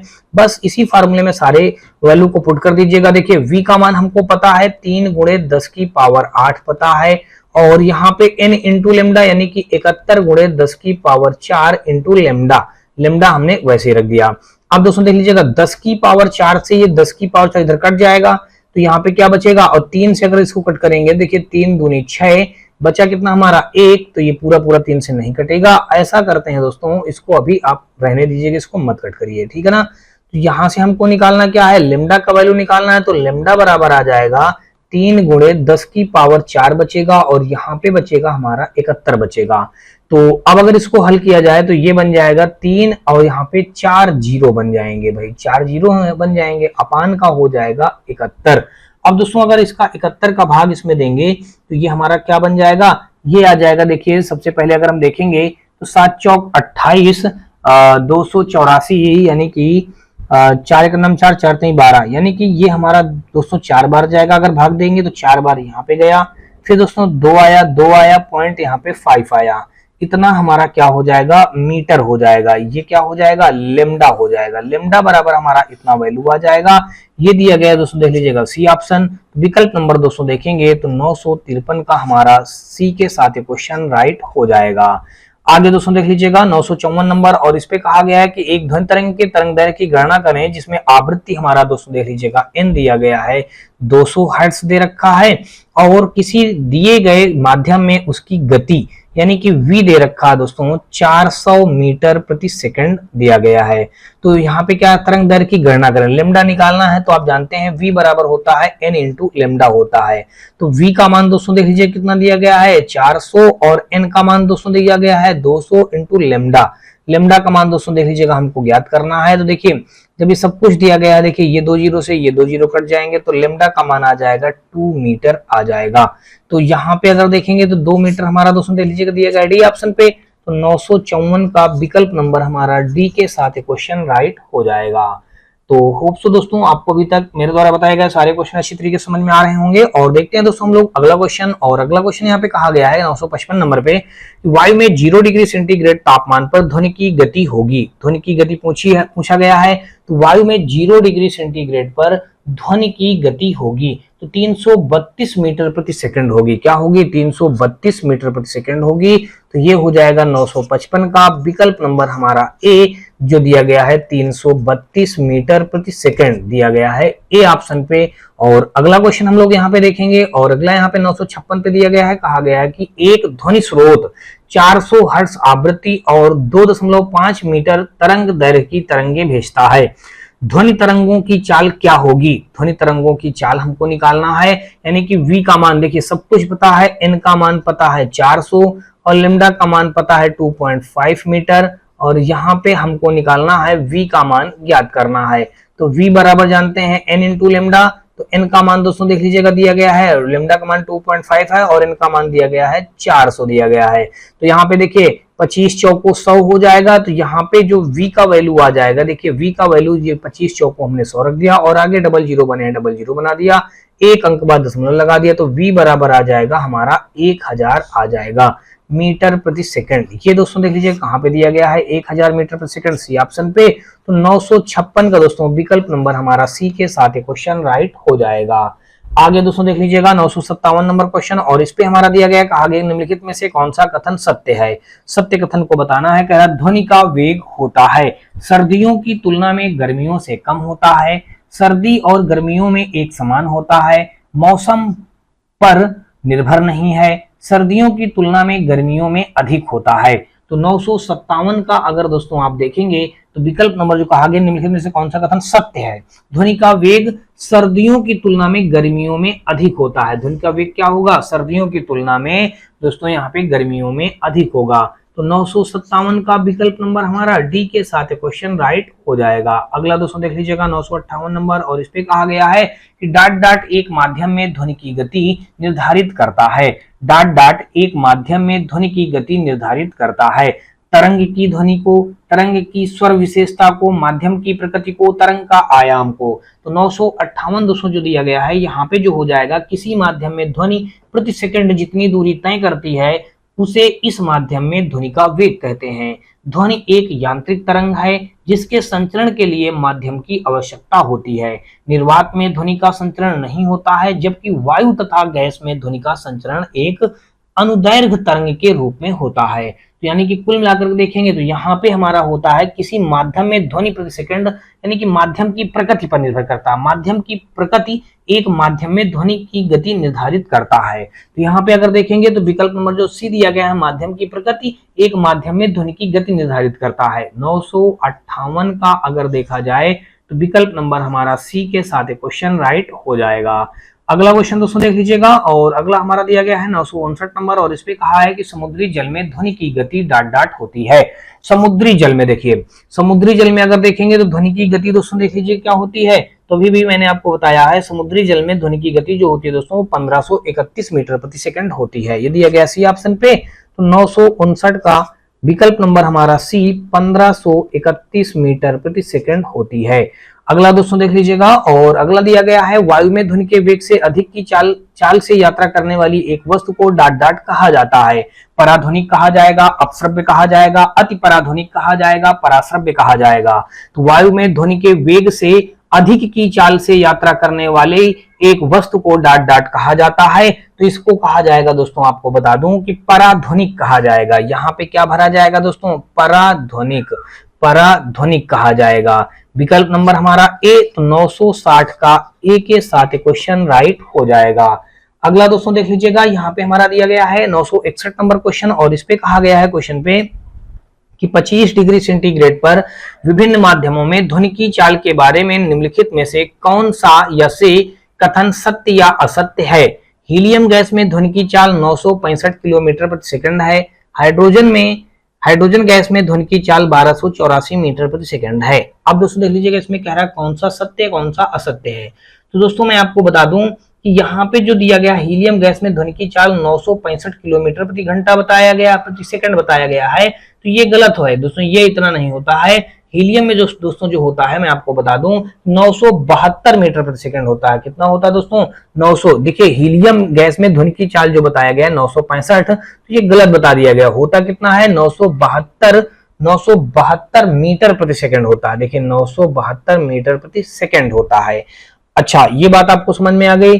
अब अगर देखेंगे तो यहाँ पे ये होना चाहिए तब जाके सही होता। तो कहीं ना कहीं देखेंगे तो विकल्प ए, जो ए वाला ऑप्शन है, गलत हो जाएगा। अब कह हाइड्रोजन गैस में ध्वनि की चाल 1284 मीटर प्रति सेकंड होती है। हाँ भाई, ये बात सत्य है कि हाइड्रोजन गैस में ध्वनि की चाल 1284 मीटर प्रति सेकंड होती है, ये सत्य है। यहाँ पे अगर देखेंगे तो हमारा क्या हो जाएगा, 961 का विकल्प नंबर केवल बी सत्य है, दिया गया है बी ऑप्शन पे। तो 961 का बी के साथ क्वेश्चन राइट हो जाएगा। भाई अगला क्वेश्चन देख लेंगे, यहाँ पे 961 का विकल्प नंबर हमारा बी के साथ क्वेश्चन राइट हो जाएगा। आगे हम लोग देखेंगे 961 के बाद हम लोग देखेंगे 962 नंबर, और यहाँ पे कहा गया है कि 25 डिग्री सेंटीग्रेड वाले किसी माध्यम में ध्वनि की गति परिवर्तित हो जाती है। इस कथन के संबंध में निम्न में से कौन सा या से कथन सही या गलत है। ऑक्सीजन गैस में ध्वनि की गति 316 मीटर प्रति मिनट होती है। देखिए इसने क्या बताया है कि ऑक्सीजन गैस में 316 मीटर प्रति मिनट होती है। तो ये दोस्तों यहाँ पे जो बताया गया है, यहाँ पे गलत बताया गया है। जो ऑक्सीजन गैस में इसकी जो होती है, ये 316 प्रति मिनट जो लिखा है, ये 316 प्रति मिनट नहीं होता है। ये होता कितना है दोस्तों, ये होता है दोस्तों 316 मीटर प्रति सेकंड होता है। यहाँ पे जो मिनट लिख दिया है ये गलत कर दिया, ये होना चाहिए तब जाके सही हो जाता, तो हो गया गलत। अब करा आसुत जल में ध्वनि की गति 1498 मीटर प्रति मिनट होता है। तो यहाँ भी दोस्तों देख लीजिए गलत बताया गया। 1498 मीटर प्रति मिनट तो होता है, मतलब मिनट नहीं होता, इसी के सेकंड होता है, ये भी यहाँ पे गलत ही बताया गया है। तो आसुत जल में ध्वनि की गति जो दोस्तों होती है वो होता है 1498 मीटर प्रति सेकंड होता है। तो यहाँ पे अगर देखेंगे विकल्प नंबर हमारा ये भी क्या हो जाएगा, गलत हो जाएगा। तो देखिए ए, ना तो ए सही है ना ही बी सही है, दिया गया है सी ऑप्शन पे। तो 962 का विकल्प नंबर हमारा सी के साथ क्वेश्चन राइट हो जाएगा। आगे दोस्तों देख लीजिएगा 963 नंबर, और इस पे हमारा कहा गया है कि 25 डिग्री सेंटीग्रेड पर विभिन्न माध्यमों में ध्वनि की चाल के बारे में निम्नलिखित में से कौन से कथन सही या गलत हैं। कह रहा समुद्री जल में ध्वनि की चाल 1531 किलोमीटर प्रति सेकंड होती है। अब कह रहा आसुत जल में ध्वनि की चाल 1498 किलोमीटर प्रति सेकंड होती है। देखिए यहाँ पे इसने जो बताया है समुद्री जल में ध्वनि की चाल 1531 किलोमीटर प्रति सेकंड होती है, तो यहाँ पे अगर ध्यान से समझेंगे 963 जो दिया गया है ये यहाँ पे गलत बताया गया है। गलत इसलिए बताया गया है, देखिए सब कुछ इसने सही बताया लेकिन एक चीज में गलती कर दिया है, यहाँ पे जो किलोमीटर लगा दिया ये गलती कर दिया है। समुद्री जल में ध्वनि की चाल जो होती है दोस्तों होती यही है 1531 ही होता है, लेकिन वो मीटर प्रति सेकंड होता है, किलोमीटर प्रति सेकंड नहीं होता है दोस्तों।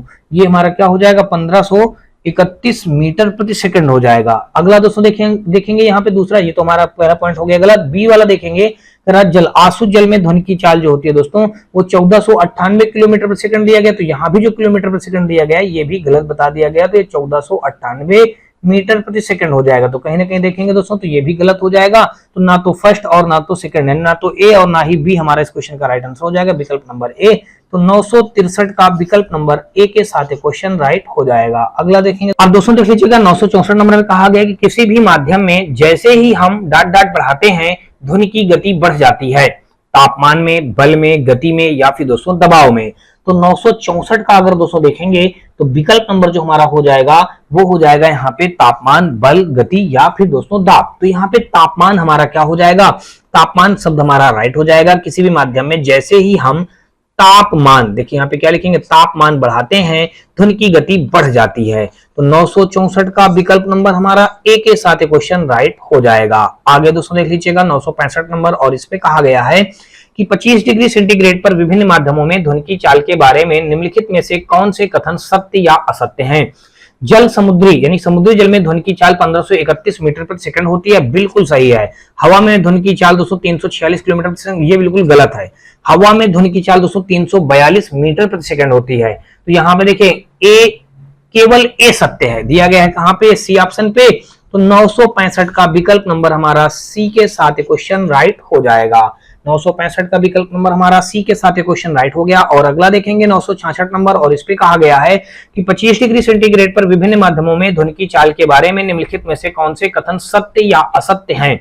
समुद्री जल में ध्वनि की चाल 1531 मीटर प्रति सेकंड होती है, बिल्कुल सही कह रहा है। आसुत जल में ध्वनि की चाल 1498 मीटर प्रति सेकंड होता है। तो यहाँ पे अगर दोस्तों देखेंगे तो ये जो हमारा दिया गया है ये भी बिल्कुल बात सही है। आसुत जल में ध्वनि की चाल दोस्तों 1498 मीटर प्रति सेकंड होता है। तो यहाँ पे देखेंगे ए और बी दोनों सत्य हैं, तो ये भी सत्य है। तो ए और बी दोनों सत्य हैं, दिया गया सी ऑप्शन पे। तो 966 का विकल्प नंबर हमारा सी के साथ क्वेश्चन राइट बनेगा। और आगे देखेंगे 967 नंबर, और इस पे कहा गया है कि विभिन्न माध्यमों में 25 डिग्री सेंटीग्रेड पर ध्वनि की गति के संदर्भ में निम्नलिखित में से कौन सा या से विधान सत्य है। एल्युमिनियम में ध्वनि की गति 6220 मीटर प्रति सेकंड होती है, और निकेल में ध्वनि की गति 6040 मीटर प्रति सेकंड होती है। तो दोस्तों ये बात बता दूं मैं आपको, यहाँ पे पहला जो दिया गया है एल्युमिनियम में ध्वनि की गति जो 6420 दिया गया है दोस्तों, यहाँ पे 6220 दिया गया है तो ये 6420 होता है। एल्युमिनियम में ध्वनि की गति जो दोस्तों होती है वो होती है दोस्तों 6420 मीटर प्रति सेकंड होती है, ये होता है। तब ये इसका मतलब ये गलत हो जाएगा। निकेल में ध्वनि की गति दोस्तों 6040 मीटर प्रति सेकंड होता है, ये सत्य है। तो केवल कथन हमारा केवल बी ही सत्य है, दिया गया है सी ऑप्शन पे। तो 967 का विकल्प नंबर हमारा सी के साथ क्वेश्चन राइट हो जाएगा। आगे दोस्तों देख लीजिएगा 967 का विकल्प नंबर हमारा सी के साथ क्वेश्चन राइट हो जाएगा। और आगे हम लोग देखेंगे 968 नंबर, और इस पे हमारा कहा गया है कि जब किसी वस्तु की चाल ध्वनि की चाल से अधिक हो जाती है तो इसे डॉट डॉट चाल पर यात्रा करना कहा जाता है। जब किसी वस्तु की चाल ध्वनि की चाल से अधिक हो जाती है तो इसे डॉट डॉट चाल पर यात्रा करना कहा जाता है। अपशब्द कहा जाएगा, पराश्रव्य कहा जाएगा, पराध्वनिक कहा जाएगा या फिर दोस्तों ध्वनिक कहा जाएगा। तो दोस्तों मैं आपको बता दूं इसको कहा जाएगा पराध्वनिक कहा जाता है। क्या कहा जाएगा, पराध्वनिक कहा जाएगा। ये दिया गया है विकल्प नंबर सी पे। तो 968 का देखेंगे तो विकल्प नंबर हमारा सी के साथ क्वेश्चन राइट हो जाएगा। जब किसी वस्तु की चाल ध्वनि की चाल से अधिक हो जाती है तो इसे पराध्वनिक चाल पर यात्रा करना कहा जाता है। तो विकल्प नंबर हमारा सी के साथ क्वेश्चन राइट हो जाएगा। और अगला हम लोग देखेंगे 969 यानी कि 969 नंबर, इसमें कहा गया है कि निम्न में से किसमें 25 डिग्री सेंटीग्रेड पर ध्वनि का वेग अधिकतम होगा। निम्न में से किसमें 25 डिग्री सेंटीग्रेड पर ध्वनि का वेग अधिकतम होगा? तो दोस्तों ये आपको बता दूं कि एल्युमिनियम पर जो होगा 25 डिग्री सेंटीग्रेड पर ध्वनि का वेग अधिकतम होता है एल्युमिनियम पर। 969 का विकल्प नंबर हमारा सी के साथ क्वेश्चन राइट हो जाएगा। आगे दोस्तों देखेंगे हम लोग 970 नंबर, और इस पे कहा है कि निम्नलिखित में से कौन सा कथन 25 डिग्री सेंटीग्रेड के विभिन्न माध्यमों में ध्वनि की गति के बारे में सत्य है? तो स्टील में ध्वनि की गति 5960 किलोमीटर प्रति सेकंड है, निकिल में ध्वनि की गति 6040 मीटर प्रति सेकंड है। तो देखिए निकिल में ध्वनि की चाल जो दोस्तों होती है ये तो बिल्कुल सत्य है, बी वाला तो हमारा भाई बिल्कुल सही है। इसने जो कहा है निकिल में ध्वनि की गति 6040 होता है तो सत्य है।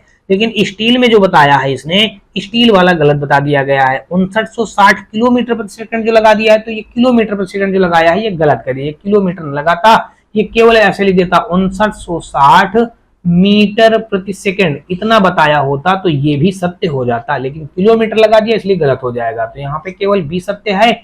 970 का देखेंगे तो विकल्प नंबर हमारा ए के साथ क्वेश्चन राइट हो जाएगा। यहाँ पे देख लीजिएगा 971 नंबर क्वेश्चन पे दिया गया है, कहा गया है कि विभिन्न माध्यमों में 25 डिग्री सेंटीग्रेड पर ध्वनि की गति के संदर्भ में निम्नलिखित में से कौन सा या से विधान सत्य है?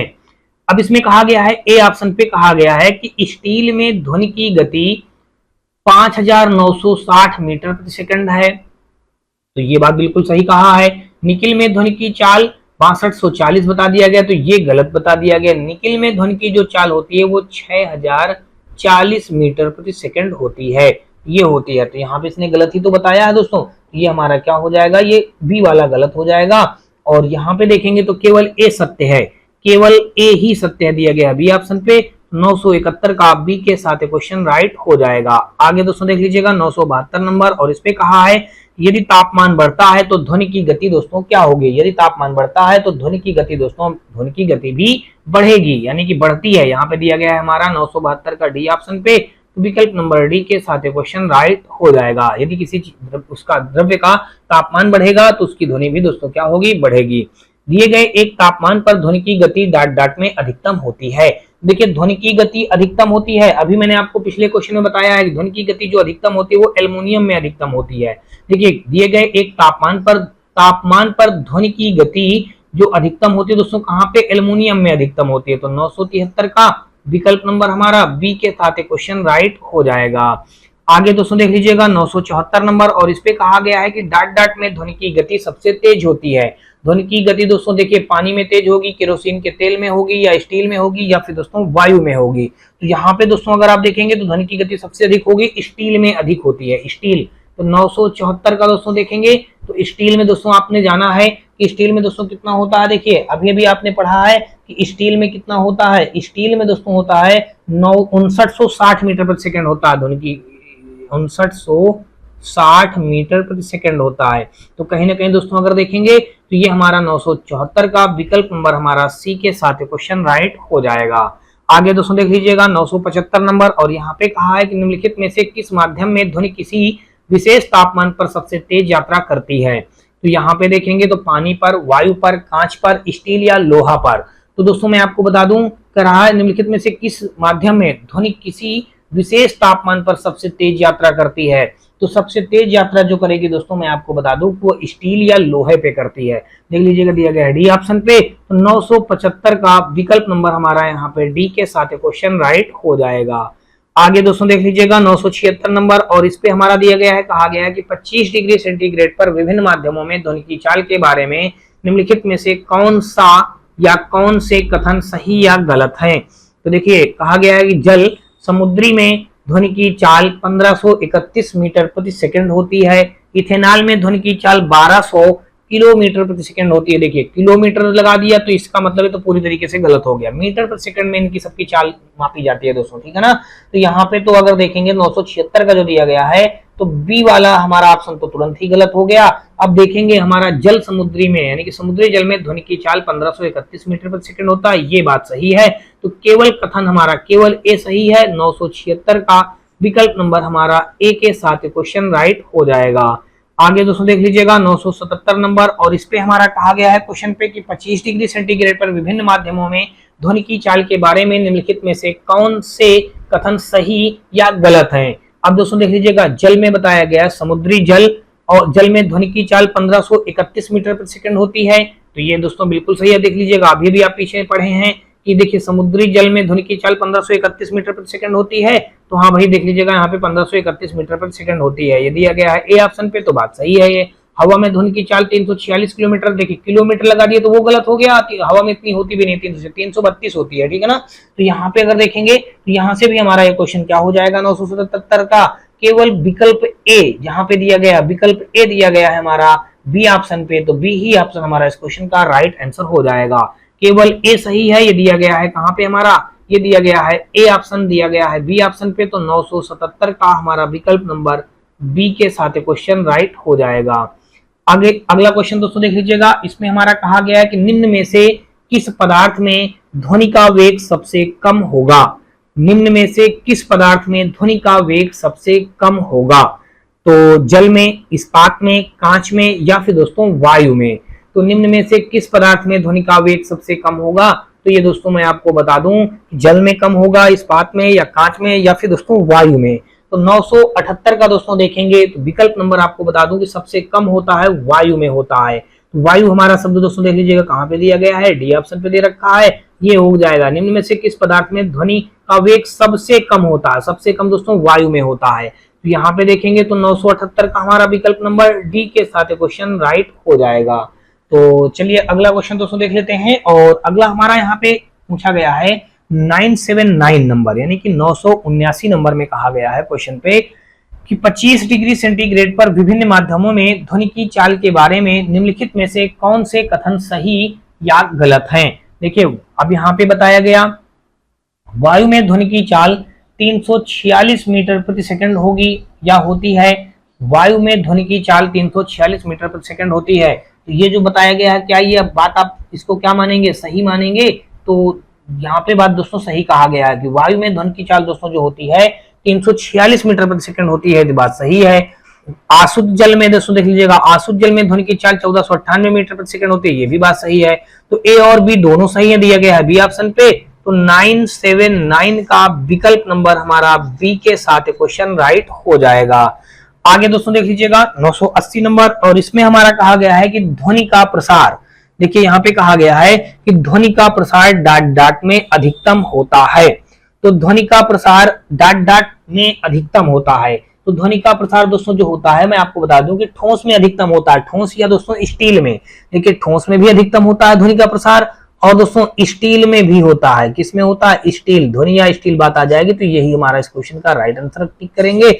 और आगे हम लोग बढ़ेंगे 980 का विकल्प नंबर सी के साथ। अगला दोस्तों देख लीजिएगा 981 नंबर, और इस पे कहा गया कि 25 डिग्री सेंटीग्रेड के भिन्न माध्यम में ध्वनि की चाल के बारे में निम्नलिखित में से कौन से कथन सही या गलत हैं। ऑक्सीजन गैस में ध्वनि की चाल 316 मीटर प्रति सेकंड होती है कहा गया है, तो ये बात जो दोस्तों बताया गया बिल्कुल सही बताया गया है। 316 ऑक्सीजन गैस में ध्वनि की चाल 316 मीटर प्रति सेकंड होती है, बात सही कह रहा। आशुद्ध जल में ध्वनि की चाल 1498 मीटर प्रति सेकंड होता है, ये भी बात सही कहा गया है। तो देखेंगे तो ए और बी दोनों सही है, दिया गया है ए ऑप्शन पे, तो 981 का विकल्प नंबर हमारा ए के साथ क्वेश्चन राइट हो जाएगा। आगे दोस्तों देख लीजिएगा 982 नंबर, और इस पे हमारा कहा गया है कि ध्वनि में निम्नलिखित में से किस माध्यम में सबसे तेज यात्रा करती है। ध्वनि जो होती है दोस्तों तरल में, ठोस में, देखिए ध्वनि सबसे ज्यादा ठोस या स्टील में सबसे तेज यात्रा करती है। तो यहाँ पे अगर दोस्तों देखेंगे तो 982 का यहाँ पे विकल्प नंबर हमारा ए के साथ क्वेश्चन राइट हो जाएगा। आगे हम लोग देखेंगे 982 के बाद दोस्तों 983 नंबर, और इस पे हमारा कहा गया है कि ध्वनि किस माध्यम में अधिकतम चाल से यात्रा करती है। तो ध्वनि किस माध्यम में अधिकतम मात्रा में चाल, मतलब अधिकतम चाल में यात्रा करती है, तो ठोस में करती है दोस्तों। तो 983 का विकल्प नंबर यहाँ पे हमारा ए के साथ भी क्वेश्चन हमारा राइट हो जाएगा। अगला दोस्तों देख लेंगे 983 के बाद हम लोग देखेंगे 984 नंबर, और 984 नंबर में दोस्तों देख लीजिएगा दिया ये गया है, इसमें कहा गया कि ध्वनि की चाल माध्यम के डाट डाट गुणों पर निर्भर करती है। देखिए ताप पर, प्रत्यास्थता पर, घनत्व पर। दोस्तों देख लीजिएगा ध्वनि की जो चाल होती है वो ताप के मतलब चाल के माध्यम ताप के गुणों पर निर्भर करती है, प्रत्यास्थता के गुणों पर निर्भर करती है, घनत्व के गुणों पर, तो इनमें से सभी हो जाएगा। तो 984 का विकल्प नंबर हमारा ए के साथ क्वेश्चन राइट हो जाएगा। अगला दोस्तों देख लीजिएगा 984 के बाद हम लोग देखेंगे 985 नंबर, और इस पे हमारा कहा गया है कि ठोस में गैसीय माध्यम में जाते समय ध्वनि की चाल डाट डाट है, परिवर्तित नहीं होती है, बढ़ती है, परिवर्तित होती रहती है, घटती है। ठोस में गैसीय माध्यम से जाते समय ध्वनि की चाल डाट डाट होती है। देखिए ध्वनि की चाल, ठोस में गैसीय माध्यम में जाते समय ध्वनि की चाल दोस्तों क्या होती है, वो घटती रहती है। दोस्तों यहाँ पे घटती रहती दिया गया है डी ऑप्शन पे, तो 985 का विकल्प नंबर डी। फिर से समझ लीजिएगा क्वेश्चन में बताया गया क्या कह रहा है, जैसे कोई ठोस है उसमें गैसीय माध्यम में जाते समय ध्वनि की चाल क्या होगी, घटती रहती है। विकल्प नंबर डी के साथ क्वेश्चन राइट हो जाएगा। अगला दोस्तों देख लीजिएगा 986 नंबर, और इसमें कहा गया कि 25 डिग्री सेंटीग्रेड पर विभिन्न माध्यमों में ध्वनि की गति के बारे में निम्नलिखित में कौन सा या से कथन सत्य है। स्टील में ध्वनि की गति 5960 सेंटीमीटर, देखिए गलत बता दिया ना, सेंटीमीटर में बता दिया गया। निकेल में ध्वनि की चाल 6240 मीटर प्रति सेकंड बता दिया गया। तो 98 का 908 क्या दिया था, 986 नंबर का अगर दोस्तों देखेंगे तो यहाँ पे देखिए दोनों ही गलत हैं, ना तो ए और ना ही बी सही है। तो यहाँ पे होता है दोस्तों, देख लीजिए निकेल में ध्वनि की चाल दोस्तों मैंने अभी आपको पीछे बताया है कि निकेल में ध्वनि की चाल दोस्तों कितनी होती है, 6040 होती है, यानी कि 6040 मीटर प्रति सेकंड होती है। यहाँ पे इसने कुछ बता दिया 6240 बता दिया गया, गलत बता दिया ना, तो ना तो ए और ना ही बी दिया गया है बी ऑप्शन पे। तो 986 का विकल्प नंबर हमारा बी के साथ क्वेश्चन राइट हो जाएगा। अगला दोस्तों देख लीजिएगा 987 नंबर, और इस पे कहा है कि एक ध्वनि तरंग की आवृत्ति 4 किलो हर्ट्ज तथा तरंग दैर्घ्य 40 सेंटीमीटर, तो ध्वनि तरंग द्वारा 3.2 किलोमीटर दूरी तय करने में लगा समय ज्ञात करना है। तो दोस्तों देख लीजिएगा यहाँ पे अगर देखेंगे तो आवृत्ति देखिए एन कितना दिया गया, 4 किलो हर्ट्ज दे रखा है, ठीक है भाई। अब अगर इस 4 किलो हर्ट्ज को हम लिखेंगे तो देखिए क्या लिख सकते हैं, इसको 4000 लिख सकते हैं, 4000 हर्ट्ज लिख सकते हैं, ठीक है। अब तरंग दैर्घ्य दोस्तों देख लीजिएगा, यानी कि लेमडा दोस्तों देख लीजिए कितना दिया गया है, लेमडा दिया गया है 40 सेंटीमीटर। देखिए 40 सेंटीमीटर को मीटर में कन्वर्ट करेंगे तो 40/100 कर देंगे, 0 0 कट जाएगा, 0.4 मीटर आ जाएगा। तो 0.4 मीटर आ गया भाई, ये हो गया हमारा 0.4 मीटर हो गया। अब दोस्तों देख लीजिएगा हमको निकालना क्या है, हमको निकालना है v निकालना है। तो v बराबर हम फार्मूला जानते हैं क्या होता है, n इंटू लेमडा होता है। तो बस सारी वैल्यू यहाँ पे पुट कर दीजिएगा। देखिए v निकालने के लिए n का मान दोस्तों हम जान चुके हैं कितना है हमारा, n का मान है 4000 है, हमने 4000 रख दिया। लेमडा का मान दोस्तों कितना है 0.4 है, तो देखिए कितना हो जाएगा, 4 चौक 16 बना करके 3 0, एक अंक बाद दशमलव लगा देंगे तो v का मान आ जाएगा हमारा 1600 आ जाएगा। v का मान दोस्तों कितना आ गया हमारा 1600 आ गया। जब v का मान हमारा दोस्तों 1600, अब इसको क्या लिखेंगे मीटर प्रति सेकंड, ये आ गया। अब हमको क्या निकालनी है, फिर आप 3.2 किलोमीटर की दूरी तय करने में देखिए डिस्टेंस यानी कि दूरी कितनी दे रखी है, दूरी को अगर आप डी से डिनोट करते चाहे तो दूरी दी गई है 3.2 किलोमीटर। अब किलोमीटर दी गई है तो इसको मीटर में बनाएंगे तो 1000 का इसमें मल्टीप्लाई कर देंगे तो इतने मीटर बन जाएगा। तो कितना बन जाएगा, देखिए 32 बना करके 00 एक अंक बाद दशमलव रख देंगे तो इतने मीटर की दूरी बन गई। अब हमको निकालना क्या है, चाल बराबर दूरी बटे समय, निकालना क्या है हमको, समय निकालना है। तो देखिए टाइम बराबर दूरी, दूरी कितनी दी गई है, दूरी हमारी आ गई है 3200, और यहाँ पे दोस्तों देख लीजिएगा और चाल कितनी है हमारी 1600। देखिए ये 00 कट गया, 16 दूना 32, कितना आ गया हमारा टी का वैल्यू, टी का वैल्यू आ जाएगा हमारा 2 सेकंड आ जाएगा। तो देख लीजिएगा 2 सेकंड हमारा कहाँ पे मौजूद है, ये मौजूद है दोस्तों देख लीजिएगा सी ऑप्शन पे। तो 987 का विकल्प नंबर हमारा सी के साथ क्वेश्चन राइट हो जाएगा। अगला दोस्तों देख लीजिएगा 988 नंबर, और यहाँ पे हमारा कहा गया है कि एक ध्वनि तरंग की आवृत्ति 50 हर्ट्ज है और इसकी तरंग दैर्घ्य 4 मीटर है, ध्वनि तरंग की चाल कितनी होगी। अब देखिए ध्वनि तरंग की आवृत्ति यहाँ पे कितनी बता दिया गया, 50 हर्ट्ज है। देखिए 50 हर्ट्ज है और इसकी तरंग दैर्घ्य यानी कि लेमडा बता दिया गया 4 मीटर बता दिया गया। ध्वनि की चाल यानी कि v हमको ज्ञात करना है, तो v बराबर हम जानते हैं n इंटू लेमडा होता है। n का मान हमको पता है 50, लेमडा का मान पता है 4, तो कितना हो जाएगा 5 चौक 20 यानी कि 200 मीटर प्रति सेकंड हो जाएगा। v का मान दोस्तों देख लीजिए कितना हो जाएगा 200 मीटर प्रति सेकंड हो जाएगा, यानी कि 988 का विकल्प नंबर हमारा ए के साथ क्वेश्चन राइट हो जाएगा। अगला दोस्तों देख लीजिएगा 988 के बाद दोस्तों देखेंगे 989 नंबर, और दोस्तों आपको बता दूं कि ये आज के इस पार्ट का हमारा अंतिम क्वेश्चन हो जाएगा। और अंतिम क्वेश्चन में दोस्तों देख लीजिएगा दिया गया, कहा गया है कि निम्नलिखित में से, देखिए यहाँ पे बताया गया कि निम्नलिखित में से कौन सा किसी तरंग द्वारा 1 सेकंड में तय की गई दूरी को दर्शाता है। निम्नलिखित में से कौन सा किसी तरंग द्वारा 1 सेकंड में तय की गई दूरी को दर्शाता है। तो दूरी को कौन सा दर्शाएगा, तरंग वेग दर्शाएगा दोस्तों। विकल्प नंबर हमारा जो सी दिया गया है, किसी तरंग द्वारा 1 सेकंड में तय की गई दूरी उस तरंग का वेग कहते हैं। यहाँ पे 989 का विकल्प नंबर हमारा सी के साथ क्वेश्चन राइट हो जाएगा। तो होप सो दोस्तों आपको अभी तक मेरे द्वारा बताए गए सारे क्वेश्चन अच्छी तरीके से समझ में आए होंगे। फिर भी दोस्तों आपको बता दें, यदि किसी भी क्वेश्चन में किसी प्रकार का कोई डाउट हो तो आप मुझे कमेंट सेक्शन में कमेंट करके बताएं। वीडियो का कोई भी पार्ट दोस्तों थोड़ा सा भी पसंद आया हो तो आप हमारी वीडियो को लाइक करिएगा, अपने दोस्तों में ज्यादा से ज्यादा शेयर करिएगा। साथ में दोस्तों यदि आप चैनल पे पहली बार आए हो तो चैनल को सब्सक्राइब कर घंटी जरूर दबा लीजिएगा, क्योंकि दोस्तों आपको बता दूं कि यहाँ पे रेलवे भर्ती से रिलेटेड सभी प्रकार के एग्जामों की प्रिपरेशन के लिए रेलवे से रिलेटेड जो पिछले कुछ वर्षों में रेलवे ने एग्जाम करवाए हैं उन्हीं सारे एग्जामों में पूछे गए प्रीवियस ईयर के क्वेश्चनों को दोस्तों यहाँ पे सॉल्व करवाया जाता है। तो दोस्तों अगर आपको ये वीडियो का कोई भी पार्ट थोड़ा सा भी पसंद आए तो आप हमारी वीडियो को लाइक करिएगा, अपने दोस्तों में ज्यादा से ज्यादा शेयर करिएगा। साथ में दोस्तों यदि आप चैनल पे पहली बार आए हो तो चैनल को सब्सक्राइब कर घंटी जरूर दबा लीजिएगा। इसके साथ साथ दोस्तों आप हमारे WhatsApp channel, Telegram channel, WhatsApp group से जुड़ सकते हैं। इन सभी का लिंक दोस्तों आपको हमारी इसी वीडियो के डिस्क्रिप्शन पे मिल जाएगा, जहां से आप लोग आसानी से जुड़ सकते हैं। ग्रुप में जुड़ने से ढेरों प्रकार के बेनिफिट मिलेंगे, जैसे कि दोस्तों आपको बता दूं कि हर रोज का करंट अफेयर आपको हमारे ग्रुप में अपडेट मिलता रहेगा। और इसके साथ साथ दोस्तों आपका किसी भी सब्जेक्ट में कोई क्यूरी अडप्ट होगा तो उसका अगर आप क्यूरी देते हैं तो उसका क्यूरी का सोल्यूशन भी आपको दिया जाएगा। इसके साथ साथ दोस्तों क्लास नोट्स का हाल सहित पीडीएफ भी आपको मिल जाएगा। इसके अलावा दोस्तों आपको किसी भी प्रकार की कोई भी बुक वगैरह चाहिए तो उन सभी प्रकार की बुकों को दोस्तों फ्री ऑफ कॉस्ट में हमसे पीडीएफ भी आप प्राप्त कर सकते हैं।